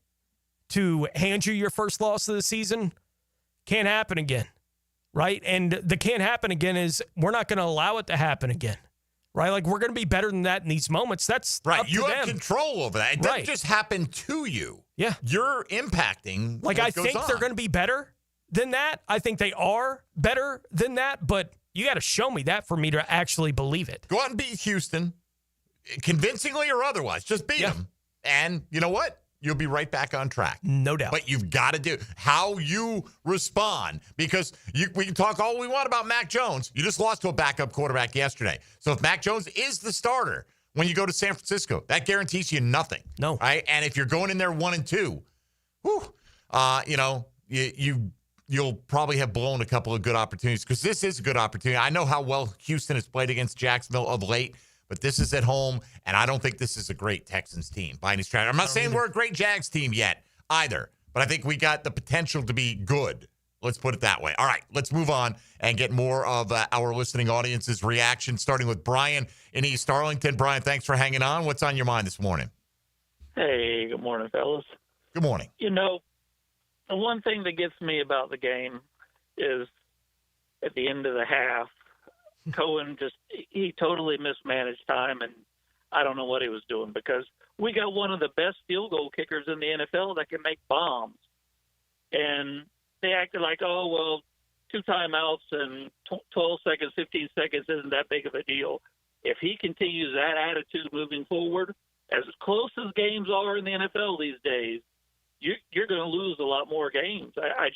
You got to play like every second counts and every timeout you have, whatever it was the timeout and the time we had left, man, you got to get in there and score and try and do something. I don't know, man. It just didn't seem like they had any will to do anything there at the end of the game, in the end of the half, and that's my biggest thing, because every part of the team just, pretty much had good, but also had bad. And our special team was horrendous. The average starting position of the Bengals was, way past the 35. It actually wasn't. At least on kickoffs, because I went back and checked it. Thank you, Brian. You did have the 15-yard penalty on the one kickoff. They had 6 kickoffs, right? And there were long returns, but the average starting position on those 6 kickoffs was, without the 15-yard penalty, was the 33-yard line.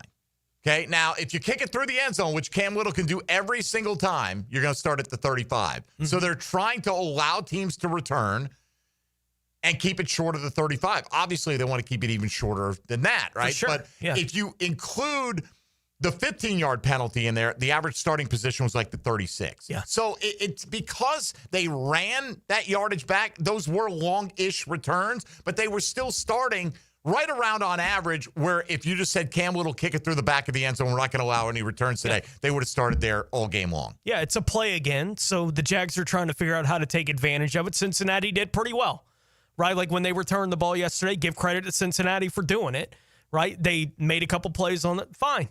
But I don't think that was a big deal in the game. I mentioned it early in the show this morning, the end of the first half specifically. I felt like when Cohen didn't take a timeout after the completion on second down, when he just let the clock run out, I think he felt what I was feeling, because I was watching it going. You're worried about the ball getting in the other team's hands. Right, at that like point. Just get to the half. Everything was so crazy. I mean, Trevor just threw one up straight up for grabs on the first down play. I was ready to get to the locker room. They had gotten the interception going the other way. It was like, okay, stop the bleeding. Let's get in the locker room. We've been the better team this half. Let's cut out some of the nonsense. Like, I felt like in that moment, let's just get to halftime and win the second half. Now, they didn't win the second half, but I didn't mind not going crazy aggressive at that point. Yeah, look, I think in the end, you don't want to, even though we saw Cam Little kick from the 50-yard line, right, and make a 70-yarder. Right? I mean, it's the ball's on the 50, you add the end zone, you add the snap. It was like the 48, whatever it was, to kick a 70-yarder. We know he's got that range. What they're trying to do, I think, on that first play is we don't want him to have to kick a 70-yarder. How about a 45-yarder, right? Like, and I agree with you, Tony. I felt like once that ball got kind of thrown up for grabs and you're thinking, man, they picked that off. Maybe they hit one play and we're giving up 3 here. And he probably just felt it was better to drive this thing into the garage and leave it at that. But look, I can understand the frustration with it too. That's I was thinking the same thing. Like it was, to me, it was the play. Like, did you need to try to hit that huge chunk? Just go underneath. Maybe you pick up 15, then you call a quick timeout, and then you see where you're at. And they didn't do it that way, obviously. Appreciate the call. Let's get Leo up here next on Jaguars Today. Go ahead, Leo. Hey, good morning. A thought on that last play that y'all was just talking about there. You know what I would have liked to seen yesterday, Mike? You was asking the man earlier. Okay, so remember the part, and this is what I need. And first of all, let me qualify my call by saying I don't think Trevor needs to be benched. I don't think he needs to be traded, none of that. I understand he's the man. Here's what I need to see. It's year 5. And this is what I would have liked to see. When he shooed off his coach yesterday, I don't think it was insubordinate. I think it was arrogant. And he was like, oh, I got this. You know what I would like to see? I would like to see him take that ball, use Brian Thomas Jr. as a human shield, and with authority run into the end zone. Instead, I got this joker running completely beyond the line of scrimmage. And I don't understand if y'all can tell me why he just didn't tuck the ball and run it. He's got to put this team on his back, dude. Your wide receivers not making catches. They're not making grabs. Go over to your coach. Hey, sit Brian Thomas Jr. ass down. Give me Parker Washington. He's making the plays. He's the hot hand. I don't know what's going on. I need him to take some leadership, dude. I understand y'all say that he didn't lose the game. He didn't win it for us neither. Listen, he needs to have a fire in his eye. Do y'all remember what happened last year with the Texans? Dude, if he don't come out and have there should be a fire in his eye now by these Texans. He ought to be 10 for 10, 4 touchdowns from what they did to him last year. All right. Thank you, Leo. You've made your point. By the way, him running past the line of scrimmage was so far removed from the moment when he waved off the coach. So those were in different halves. Yeah. Okay, so it's not like he went out. You said he waved off his coach and he runs past the line of scrimmage. He put the ball in the chest of Brian Thomas Jr. What is it? Just Brian Thomas Jr. be a human shield and running into the end zone. Do we have that play, Tony? The Brian Thomas Jr. is the human shield. Now Trevor's going to run it into the end zone play. I mean, I don't think so. Like you're letting He had the opportunity to run on a play and he decided to throw it instead. Okay. Right. He tried to make a play. It didn't work out. They ended up getting the field goal instead. But the response to the wave off play, he handed it off, and then the next one, he hit his receiver in the middle of the chest. Yeah. He's not going to stop throwing to Brian Thomas Jr. No. I promise you that. Throwing it from 3 yards past the line of scrimmage is why I was very much in favor of it. Let's just get to half. All right, we got to take a timeout. Appreciate the call, Leo. Brian Sexton from the Jaguar Radio Network coming up on the other side. This is Jaguars Today on 1010XL and 92.5 FM. Jaguars Today. From the Renewal by Anderson Custom Windows and Doors Studios of 1010XL. A strong fence makes a good fence. A strong defense makes a good team. They're the best defense in the league for a reason. Each week, Superior Fence and Rail presents the Defensive Player of the Game. Go, let's go! On 1010XL. Call 904-500-COOL. Ideal conditions. We're a veteran and still 100% locally owned and operated HVAC, plumbing, electrical, roofing, and general contracting company. Ideal Conditions has been BBB accredited with an A+ rating since 2008 with 4.9 out of 5 stars from over 1,000 reviews on Google. Call 904-500-COOL. Honk if you see us. Call for service. Ideal Conditions. IdealConditionsJax.com. Dreamfinders Homes Monday. Jaguars Today. AA Automotive helps keep your vehicle in dependable and safe condition. Call Sam, Harry, or Joe, and they'll check your brakes, tires, fluids, electric, and motor. so your ride runs smooth on the road. That's AA Automotive on Richard Street. This is Greg Huntington, a.k.a. The Mangler. I'm on the winning team at Waste Management. WM is the largest sustainability company in North America. If your business needs sustainable environmental services for waste removal and recycling collection, then you can count on the industry leader of WM to deliver results. Your services will be completed in a timely, safe, and eco-friendly manner. Go to WM.com/Duval. That's WM.com/Duval and get signed up today. If anyone can talk trash, it's the Mangler. Give us your hot take. Pop quiz, hot shot. On the 1010XL text line, designed by Lifetime Enclosures. You know what I'm saying? Well, I'm awake and I speak English, so yeah, I do know what you're saying. Be part of the conversation. 641-1010. Hi, Frank Frangie for Ricketts Electric. Any good lineup needs power. When we needed power at the Bregan Baseball Complex and all the fields we have at Fort Family Park, we trusted Ricketts Electric. You're going to love these guys. The Ricketts family has been providing commercial and residential electric service for years. Call my friend Zach today at 904-320-5960. You can also find them on Facebook and at rickettselectric.com. Ricketts Electric, the city's best power connection. Call them today at 904-320-5960. Start your week off with today's restaurant of the day, Flame Broiler. Try their new chicken avocado salad bowl at $10.99. Fuel your day with Flame Broiler's protein-packed bowl served at 5 locations, including the newest at 103rd Street.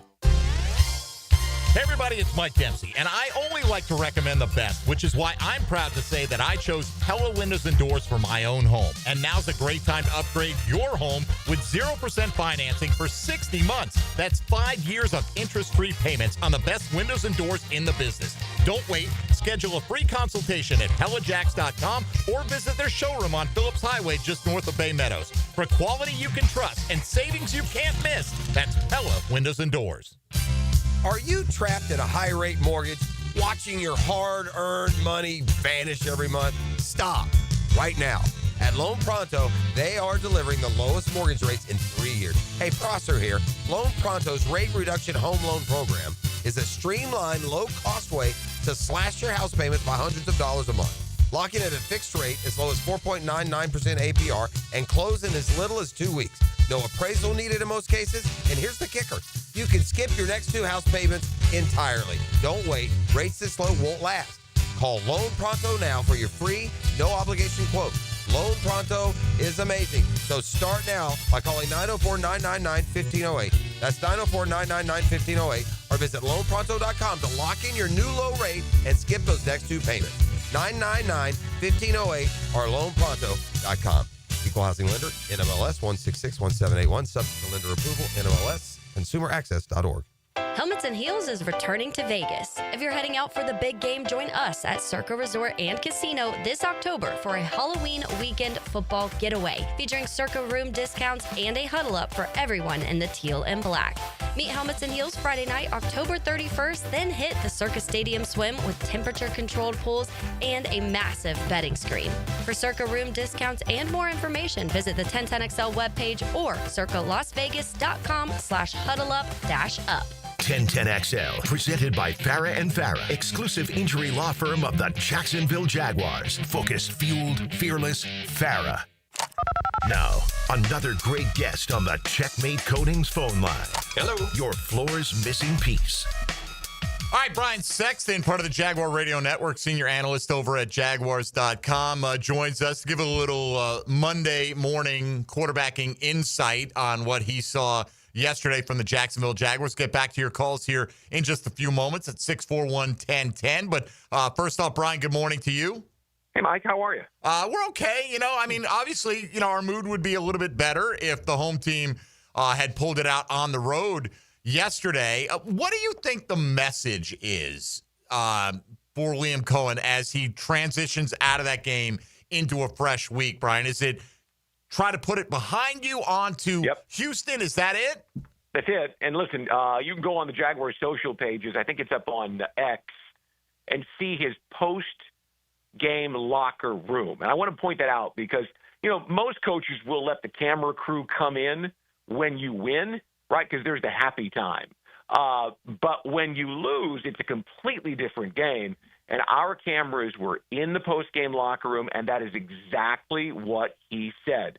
we have to make the plays that give us the chance to win the game, and we didn't make them. And everybody knows that. But he challenged his team to put this game behind them and make the corrections this week so that when the opportunity came next Sunday against Houston, then instead of dropping the ball, make the catch. Brian, what will your response be when you inevitably get some fans somewhere that will give you the same old Jags kind of reaction to what happened this week? What is your reaction to those fans going to be about the football team at this point? Well, listen, I understand because last year they lost 9 of 10 in the fourth quarter, and so yesterday felt that way. But, I'm not sure that team would ever have gotten back into the fight. Remember that after the interception that Trevor threw in the end zone in the first quarter and they missed the chance to add to the lead, Burrow goes right down the field. He picks the secondary apart, ties it at 7. But then Trevor went right back down the field and scored a touchdown to regain the lead. Third quarter, they get the touchdown to to tie the game at 17. Jaguars go 3 and out. You're thinking, oh boy, here we go. Except the Jaguars get the interception and then they go and they score. Jaguars have to punt from midfield with about 6 minutes left to play. You're thinking, you can just see this one setting up. Same old Jags, right? And they punt, and 3 plays later, Devin Lloyd grabs the ball, probably should have scored, right? I don't think he was down, but that's neither here nor there. But you got the ball 1st and 10 at the 12-yard line now. Let's go put this thing away. They gave them a golden opportunity. It's not the same old Jags. I get it. It feels like it. I felt that way last night too. But as I went and watched the game again this morning, I saw a lot of things that those Jaguars would never have done. And then on top of it, Tony, man, I think Liam Cohen is an excellent coach. I think he's a leader. Everything about him I like right now. By the way, I've seen some still shots people have sent me. I think Devin Lloyd was absolutely down on the interception. Yeah, I do. I thought he was down in real time, honestly. And I didn't see the knee hit. I never saw a shot where it hit. I don't doubt you. Someone got it. Yeah, somebody sent me a couple. Now, again, still shots it was a quick whistle. don't always like tell you. But if the ref thinks he sees it, right? I mean, the argument is you should have let the play go on. But if you see a guy tackled to the ground, you believe you've seen what you've seen. They didn't make enough plays to win, so I'm not blaming it on the ref. Right, I'm not. That one is far from the top of the list for me anyway. Brian, what is going on with Brian Thomas Jr.'s play right now, and how can he snap out of the seeming funk that he's in? I'm not sure there's anybody that can answer that. Maybe Brian can't even answer that. I don't recall. You correct me. I know you well enough to know that you will. If there was a moment last year where it appeared that he made a business decision, which I guess is the way of saying didn't show courage. There were 2 instances of it yesterday that everyone is rightfully pointing out. Elite receivers find ways to get the ball and get down. Though I'm not sure he could have done that in the first one because those 2 defenders were close. But still, if you're an elite defender, if you're the number 1, you got to go get the ball. You got to take the hit. That's the expectation. There's no doubt Jamar Chase would have. There's no doubt that Justin Jefferson would have. Brian's got to do that. And I'm sure there will be a conversation between him and the head coach. It may involve Edgar Bennett. It may involve Tony Baselli. I don't know. But you can imagine that conversation being had today because everything goes through 7. I said to you and to anybody that would listen, he was the best player on this roster as training camp opened. And yet, where is he? I mean, if you wanted to say, this we know about the Jaguars in 2025, we can depend on this. For sure, 7's one of those 2 or 3 guys. Would have been at the top of the list. Yeah, he's not there right now. I don't know. I mean, it would seem you could go have a heart-to-heart conversation with him and say, hey, what's going on? But I'm not sure it's that easy because I think maybe they've done that already because they just haven't seen the same Brian Thomas that ended last season. I don't know. I just get the sense you fix Brian Thomas, you fix this thing, right? If Brian Thomas catches a couple of those balls yesterday, drives continue, touchdowns are scored, doors are slammed shut, and you win.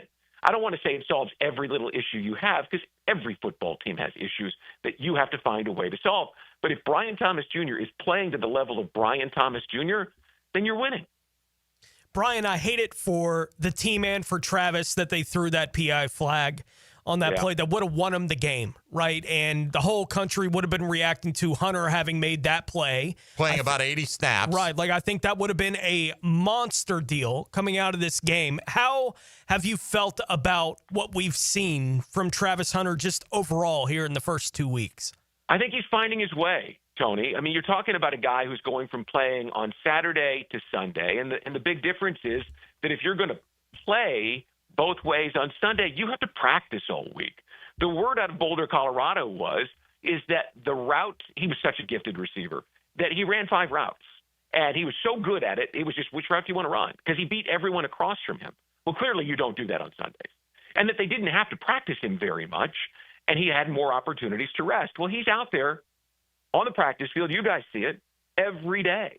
You don't get to take a veteran day or a star day on Sundays. And I think he's figuring it out. I didn't think that was PI. Now, call a guy who's in my role with the Bengals, and he'll go, of course it was PI. Right. But you look and you see that the receiver was falling down of his own accord. He wasn't shoved. I don't think it was. But again, it's a bang-bang play, and bang-bang plays are like 50-50 balls. And he didn't get that one yesterday. All right, Brian, what's the appropriate reaction for all parties to Liam Cohen getting on Trevor Lawrence when he didn't put a ball pinpoint on De'Ami Brown in that sequence after the Devin Lloyd interception? Trevor waves off the coach basically with his hand gesture, like, get out of here with that. I'm trying to play ball. What should, if anything, be the reaction to that? Listen, I don't know what the appropriate response to anything is, Mike. Just ask my wife. I never have said the appropriate thing. I'll tell you this. I loved it. Trevor is a more even-keeled, level-headed personality. I'd like to see a little fire out of him, more from him. But as he tells us every time he's asked it, that's just not his personality. So I love to see it from the coach. I love to see it. And both men talked about it afterwards, how they balance each other out. They're not bothered by it. Football's an emotional game. And you want guys who want to play and win so badly. We haven't had enough of that around here. And Liam is setting the tone. I told you, I love what we're seeing from Liam. It's stuff like that, where he's challenging the team in the locker room after the loss, on the sidelines. He's challenging his quarterback. I love it. And I was reminded of the Super Bowl 2 years ago when Travis Kelce lost his mind right in the face of Andy Reid, and it didn't bother Reid at all. He just took a step and kind of walked away, which was his way of, like Trevor, shoveling his hand. He didn't care. He wants players like that who want to win. And I got the sense listening to the quarterback yesterday that he wants the exact same thing. I think it's great. Give me more of it. All right. Well, give us more points than the Houston Texans so we can get back on track and get back to a winning record after 3 games. Please, a 2-1 start. Take the Texans off the table. I mean, that, if you win that, it'll leave it. That's the one you had to have out of these 2. But I can't escape the feeling that they should be 2-0 right now, at least on this. Yeah, but Monday what did you say last night as you walked out of the studio? You said, well, they weren't going to go 17-0. No, they weren't. That's my way of coping, though. Statement. That's my way of coping, buddy. Hey, when they're 13-0 and they drop one, that's what I would have feel better saying it then. You're the best, Mike. I love it. I'm not, but and as Brian said, he knows me. He's like, trust me, if I said it wrong, you'll tell me. I always got an opinion, Sexton. I appreciate you, brother. Mike, that's why you've been on the air for all these years. Well, I don't know. Hey, thanks for having me on. I appreciate you. No, we appreciate your insight, man. Thanks for joining us this morning, and I look forward to seeing you next Sunday. Awesome. See you then. All right, buddy. There he goes. Brian Sexton, who was the longtime voice of your Jacksonville Jaguars. All right, let's take the on-time break right here so we can come back and dedicate it to the rest of the show, to the phone calls. Tony coming in on a Reaction Monday. That's what we'll do straight ahead. This is Jaguars Today on 1010XL and 92.5 FM. Hey, folks, Mike Dempsey here for my friends at Dandy Foods, locally owned and operated by our friends, the Thompson family, since way back in 1956. Generations of that family continue to serve Duval. Look, I've talked about Dandy for over a decade, personally enjoyed them for about 3 times as long. Dandy is the perfect go-to when you're in a hurry and you simply don't want the hassle of a long wait. Look, they're going to get a great value as well. Compared to the drive-thru, forget about it. Always tasty, always fresh, and always convenient, waiting for you in the cold case at convenience stores all over town. As a matter of fact, on the north side, the newly remodeled Circle K on Broward Road is an excellent choice with a great selection of dandy sandwiches, whether it's the classic double cheeseburger or my personal favorite, the tuna salad wedge. You're going to find plenty to satisfy even the most discriminating of appetites. When you're hungry in Duval, there is one name to know, and that name is Dandy. So for a fresh quality product, do what I do. Go out and make yours a Dandy, and do it today. Jaguars Today for the Renewal by Anderson Custom Windows and Doors Studios. It's hard to explain, but play-by-play just sounds better on the radio. What a turn of events! 1010XL, Jacksonville's home for play-by-play. Is your backyard ready for the big leagues? Pick it here for Surfside Pools. Serving Northeast Florida since 1977, they have the home field advantage. Family owned and operated, offering weekly pool service, equipment repairs, commercial maintenance, remodels, and new pool construction. Let Surfside Pools make your backyard dreams a reality. Are you ready to float happy? Visit SurfsidePools.net or call 904-246-2666. Surfside Pools and Spas, your hometown MVP. License number CPC 044080. It's a Dream Finders Homes Monday. Official home builder of the Jacksonville Jaguars. Homeowners, storms don't wait, so why should you? Protect your home and your wallet with Universal Roof and Contracting. Save up to 20% on roof replacements and repairs now through September 30th. Financing is available with payments as low as $115. Call 855-ROOF-HELP for your free inspection. Universal Roof and Contracting, protecting your home, building your trust. License number CCC 057165, CBC 1258484. UniversalRoof.com. Lauren Brooks here for Terminix. When mice and rats show up in your home or business, they can be a real pain. You need them out fast, before they have time to multiply. Terminix knows how to shut down rodents and will keep them from coming back to wreak more havoc. When rodents show up, so does Terminix. Don't live with a rodent problem, Terminix does. Visit Terminix.com today to schedule a free inspection online just like I did. That's TERMINIX.com. TERMINIX.com. If you're tired of weekend projects turning into weekend disasters, you're not alone. Building a fence isn't as easy as it looks. And let's face it, your neighbor still hasn't fixed his lopsided masterpiece. But Superior Fence and Rail makes it easy. Highly trained professionals, top quality materials, and a fence you'll love for years to come. Skip the stress and call the pros today. When you're on the fence, about a fence, SuperiorFenceandRail.com. Jacksonville was built on specialists. Now the Special Teams Player of the Week, sealed by Superior Plumbing and Pipeline. Logan Cook was on fire in Cincy for the good guys. The veteran punter had 2 total punts versus the Bengals, averaging 47.5 yards per attempt, with his longest punt going for 60 yards. Cook makes sure to stir the pot week after week, and he's your Superior Plumbing and Pipelining Special Teams Player of the Game. Kuhn Flowers announces their home holiday decorating team is now taking orders for the holiday season. This is RJ with 1010XL. No more hassling with tree buying, untangling, and hanging burned out lights. Call on Kuhn Flowers. They do it all. Find the middle of the fairway with your drives. Get the golf tips and talk to keep you straight. That's a great tee shot. On the Edwin Watts Golf Hour. The Edwin Watts Golf Hour. Saturday morning at 10 on 1010XL. 1010XL, presented by Farah and Farah, exclusive injury law firm of the Jacksonville Jaguars. Still, present, ready. Farah doesn't flinch.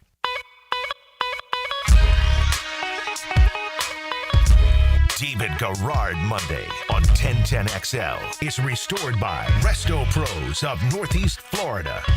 All right, let's jump back in. David Garrard's got the day off. He'll return next Monday here. Still brought to you by Resto Pros of Northeast Florida on Jaguars Today on a Reaction Monday. I appreciate the patience for everybody. You had a lot of people trying to get in, so let's jump into it at 641-1010 on the Checkmate Coatings phone lines. Again, try to limit it to 1 or 2 key points, please, so we don't end up going over all the same material. But Kevin in Savannah is up next. Kevin, we appreciate it. What's going on?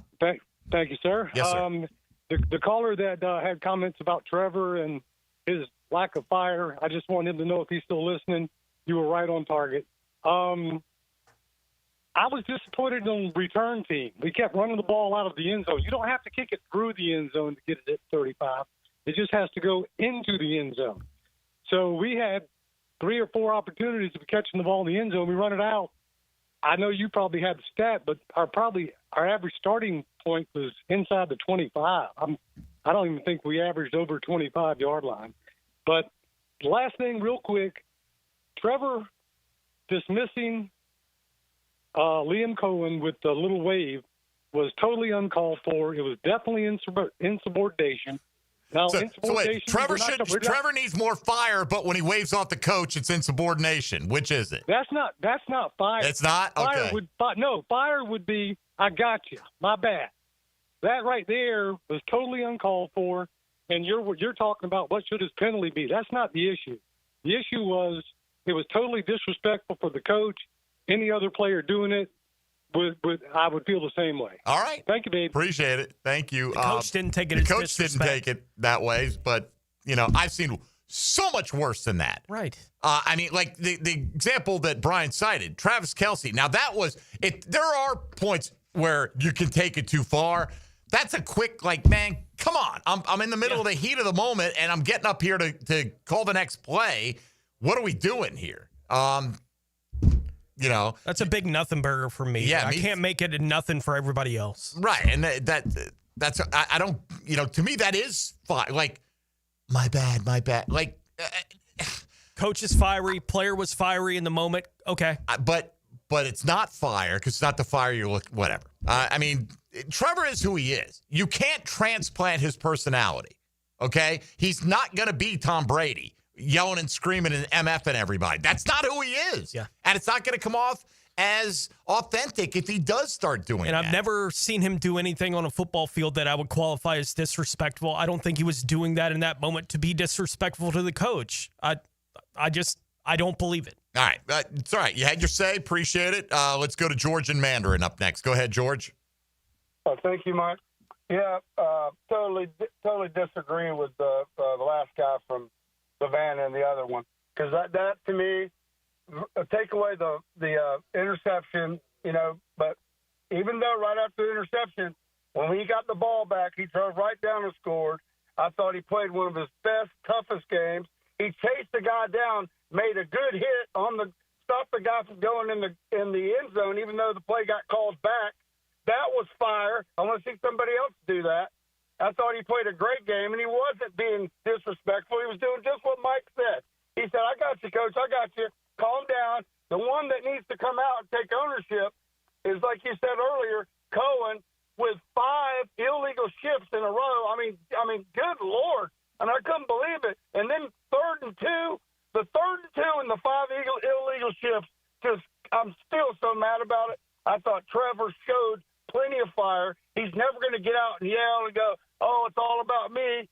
But I think he's a great leader. I wouldn't trade him for anything. And remember this, all you doubters, he's won as many Super Bowls as Josh Allen and Lamar Jackson. And if you don't like him, go pull for another team. All right. Thank you, George. Look, you can be a fan and not agree with everything that goes on with your team, right? Yeah. I've won as many as those guys as well. I wouldn't want me quarterbacking the squad. Yeah. So, look, I get it. Emotions run high, man, and you could feel how you want to feel. That doesn't mean we're going to agree with how you feel in any given circumstance. If this were an ongoing thing where Trevor was blowing off Liam Cohen, turning his back when he was talking to him, I don't get the sense that there's any of that going on. This is, again, you can make the argument that Liam Cohen's showing his quarterback up. I was like, hit him in the chest, hit him in the chest. Do you think he's not trying to deliver an accurate ball? Like, I enjoy the fire Liam Cohen coaches with. I wasn't bothered by Liam Cohen. I wasn't bothered by Trevor's reaction to it. If it's an ongoing thing where he's like, man, get out of here. I'm not tuning you out. I'm doing this. That's an issue. It's not. I don't think it's that. With what we've seen from Trevor Lawrence to this point in his career, having a coach that is that kind of fiery, which he hasn't had to this point, if he's going to bring that kind of thing out of Trevor Lawrence, good. Right? Like, I don't mind that kind of energy from your quarterback. Like, and all I saw him doing was saying, I got it. I do hear a lot of people saying we need more out of more anger, emotion. He shows you a little like, man, like, I got this. Get off me. I know what I'm doing here. And, that's the worst thing in the world. So I feel like it's both ways. He almost can't win. Yeah. Just be you and go play football and go win that football game. And when, by the way, Trevor, terrible interception, okay? He wasn't the only one. De'Ami Brown catches that ball in the end zone. They still win that game with all the other mistakes being made. Yeah, with everyone was good enough to win and bad enough to lose yesterday. Totally. Everyone. Yeah, one or two plays here, and they win. 3 or 4 plays, they win by multiple touchdowns. Yeah. And they were all very makeable plays. Yeah. Or plays that, in the case of Brian Thomas, even if he doesn't catch that ball, don't short arm it, tip it up, and let it get intercepted. But it's the story for everybody. Walker Little, for the most part, did the job yesterday, except when he didn't. Right. And that's life in the NFL, by the way, especially when you're going up against Trey Hendrickson or anybody, quite frankly. You can watch the Trevor Lawrence game yesterday and say, I thought he was really good. I think you can watch that same game. There were a lot of elements that were really good. And I thought he was really bad. I don't think either of those are completely invalid. Right, coming out of that game yesterday, I think there were opportunities for everybody to be better, including the quarterback. All right, let's take a look around the rest of the NFL. Dylan, Denmark. Now, gems around the NFL. Brought to you by Beach's Jewelry and Pawn in Jax Beach. Not wanting to get into too much here. We'll make it quick. Cincinnati is saying that quarterback Joe Burrow suffered a turf toe injury, will require surgery, so he's going to miss the next 3 months. Baltimore linebacker Kyle Van Noy left their game and was unable to return due to a hamstring injury. Alex Highsmith in Pittsburgh suffered a high ankle sprain, and Dallas is signing defensive end Jadeveon Clowney. And, man, what a weird story with Schefter, with the Shedeur Sanders. Let it be known, hey, Baltimore, don't take me. I ain't sitting behind Lamar. Because Cleveland doesn't ruin quarterbacks' careers. Good luck. You can sit behind Dylan Gabriel then, I guess. I mean, wow. Okay. I mean, I get it. You don't want to be stuck behind Lamar Jackson, but, have a little sense of what's going on here. Nobody is drafting you to come in and be the starter in the 5th round at that point. All right, let's get 1 or 2 quick ones here. Let's get Regina up next. Go ahead, Regina. Good morning, guys. Morning. Thanks for taking my call. I'm sad. My overwhelming reaction is sad. I've been listening. I don't want to repeat it. But I'm optimistic, not because of what I saw, but it was the press conference, Liam Cohen's press conference, and Dewey's, and BTJ was not there, Trevor Lawrence, and Travis Hunter. They spoke after the game. I was watching on the app, Jaguars app. Liam Cohen did not throw anybody under the bus. They asked about BTJ's misses. Mm-hmm. He said, I need to watch the tape. Was it, not thrown right? Was it this? Was it a block that was missed? He's very good for a head coach. Also, this stuff with this hand waving, go and listen to Liam Cohen's press conference and Trevor's press conference. He says, I'm even keeled. And he said, it's good for me to get a coach that's fired up at me. And likewise, Liam Cohen also said, and I don't know who came first in the press conference, it's probably Liam, said, I get fired up.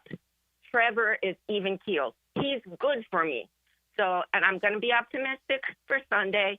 It is going to be a conference game, and I'm going to still say, go Jags. Go Jags. Thank you, Regina. Look, again, people. By the way, if it was an issue, they wouldn't tell you, right?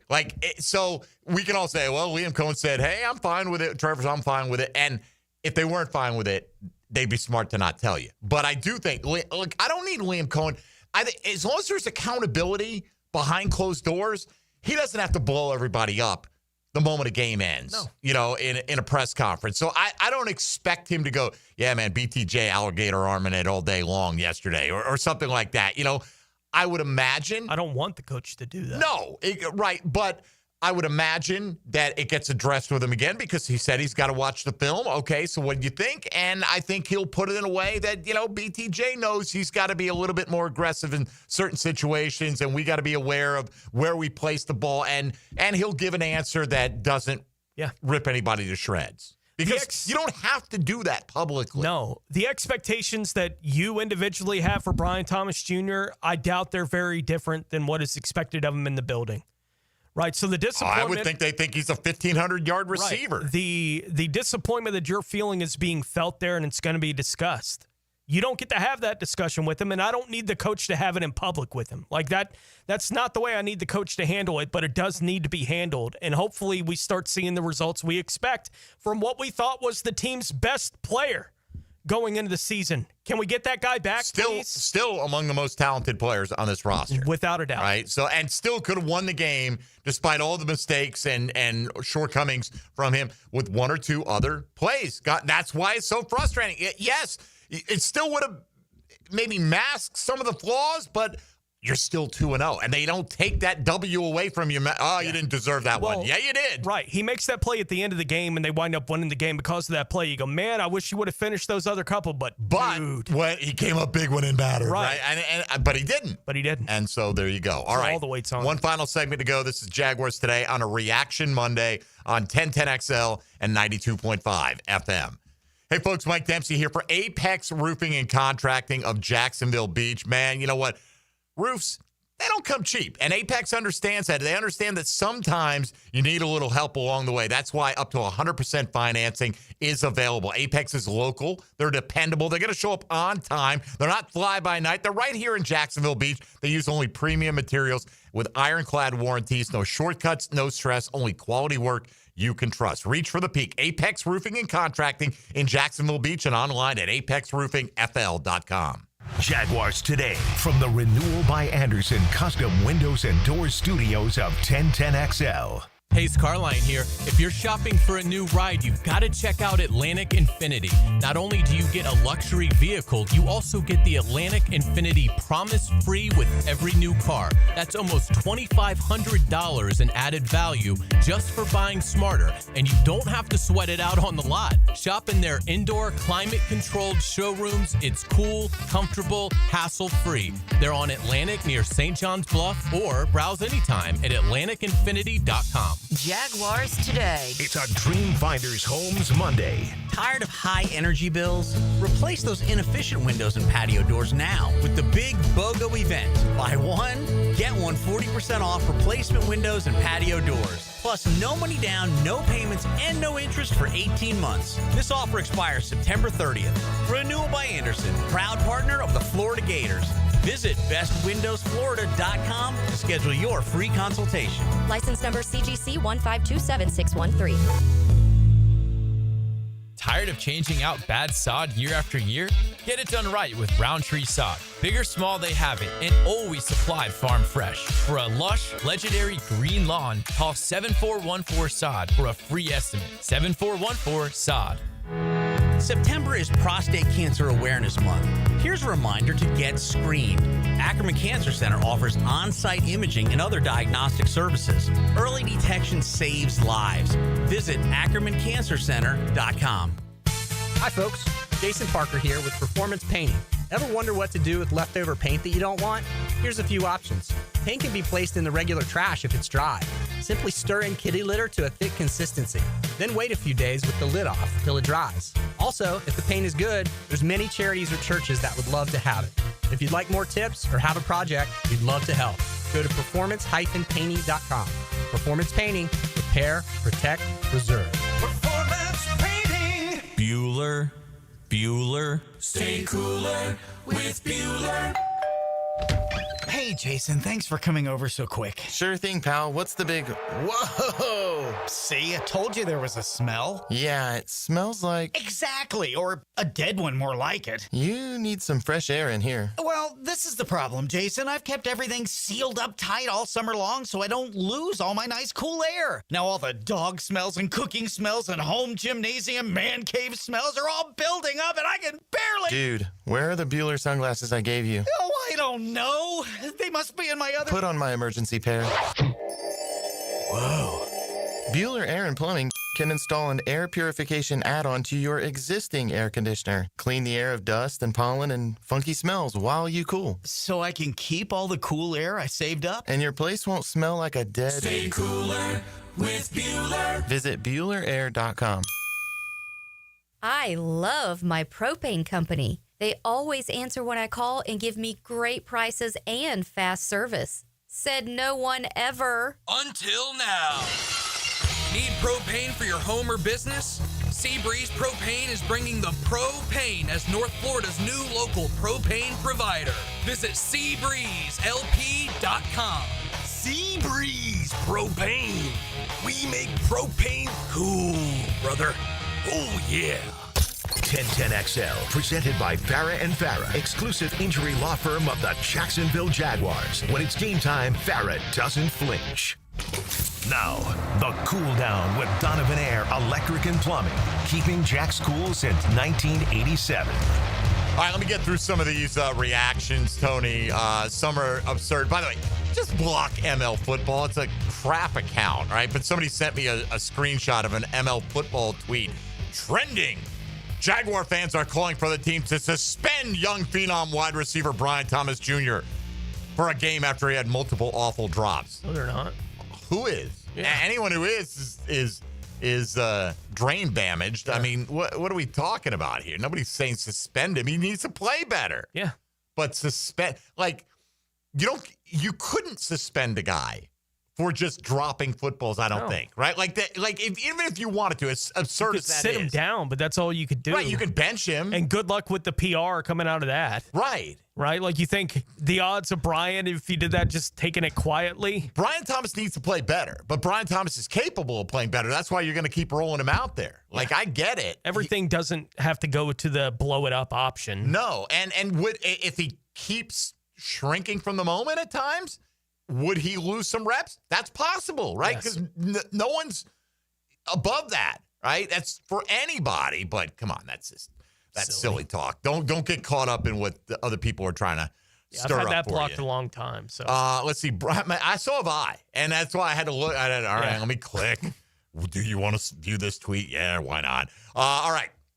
For Brian, we beat ourselves yet again with the mistakes that keep getting repeated. The Jags were the better team.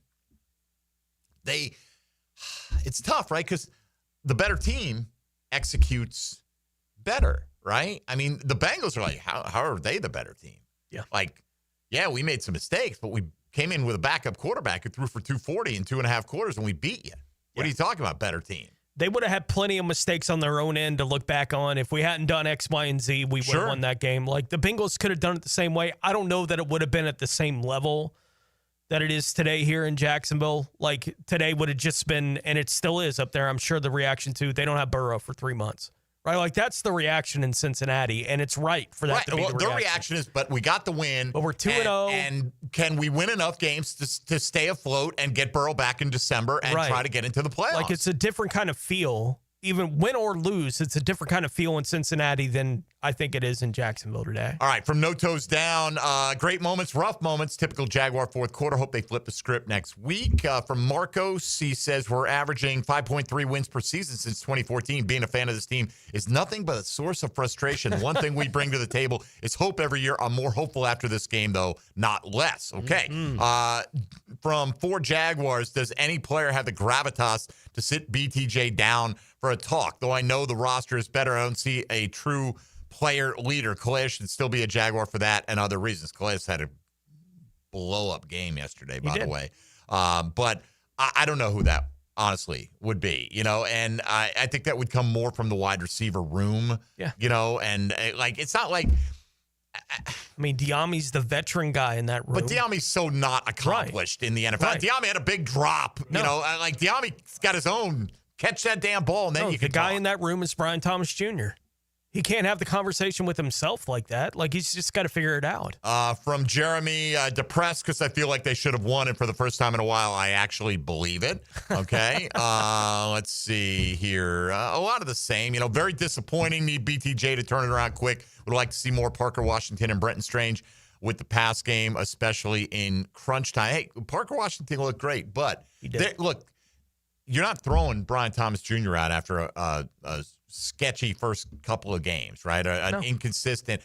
They built this new regime, the whole idea around Travis Hunter being this two-way weapon, which, by the way, played, I think, 81 snaps yesterday. Didn't even feel like 81 snaps. No. And he was in position on that last play. Didn't look like he was worn out when he broke that play up and should have been the end of the game with the Jaguars winning it. And Wasn't, though. Didn't work out. All right, that let's way. welcome in XL Primetime. Now, the 2-minute drill is driven by nobody but Nimnik. Nimnik Chevrolet on Cassett Avenue and Nimnik Buick GMC on Phillips Highway. Joe C., good morning. Yo. It's frustrating because I think we all feel like the Jags looked like a team that should have won that game yesterday. Yeah. Now we got to wait another 6 days to find out, can they respond to that? Because, look, we can say all we want. They look better. I feel better about this. Yeah. Bottom line, they were 3-10 in one-score games last year. They're 0-1 right now. It's an L. It's an important game that you can win inside your conference, which you know how big that is. The opportunity to go 2-0, come back home with all that fire and fuel. And, yeah, the product looks better, but the result is still the same. And, look, we can second-guess a lot of things, but I'm just joking to myself when Cincinnati has the Bengal backup quarterback Hall of Fame, and they induct the latest enshrinee, Jake Browning. He will thank the city of Jacksonville and the Jaguars. And honestly. only the city of Jacksonville and the Jaguars. It's unbelievable. And so, again, defense, takeaways, fantastic. We got 6 now in 2 weeks. Yeah. But you also let the backup go for 240 in 2.5 quarters. Right. Again, and I know Chase is really good, but you know what? Chase had 26 yards last week. Yeah, a 92-play or 92-yard drive with 2 4th and 5s in the penalty. That's the thing that will – and you could even argue that Liam Cohen should have kicked a field goal. Therefore, he would have had a chance to win the game with a field goal. Look, you can come up with a lot of different things. Well, Bottom line is they gave up too much. That one I don't have any issue with because if you kick the field goal, Cincinnati still has the ball. I get it, yeah. And they probably start in better field position. No question they start in better field position as opposed to the 8-yard line. But at the same time, now just the dynamic changed. So you really can't say for sure whether they would have been able to do it, whether they would have gone for 4th and whatever it was, 4th and 3 from the 18. Who knows? So I just feel like there were just too many of those types of fails that drive you crazy. We'll be getting into all that. All right. Have a good show coming up. XL Primetime on the way with Joe C. and company. Tony, as I told Dylan earlier, we need to start stockpiling just in case the Trevor thing doesn't work out. If we stockpile some 6th and 7th round picks, we'll have a shot at DJ Lagway in a couple of years. So that'll be good. Next year. 2 years. In a couple of years. Yeah, in a couple of years. We'll have a shot. We'll have Arch Manning and DJ We got to Lagway. make sure we have a full complement of 6th and or 7th rounders to take them at the appropriate time. So that'll do it for us today. No snark intended whatsoever, he said, lying all the way. All right, Jeff Loggeman in tomorrow. Thanks to Brian Sexton for stopping by. Hopefully better times ahead. Bounce back, Jags. That'll do it for us. Stick around for XL Primetime on 1010XL and 92.5 FM.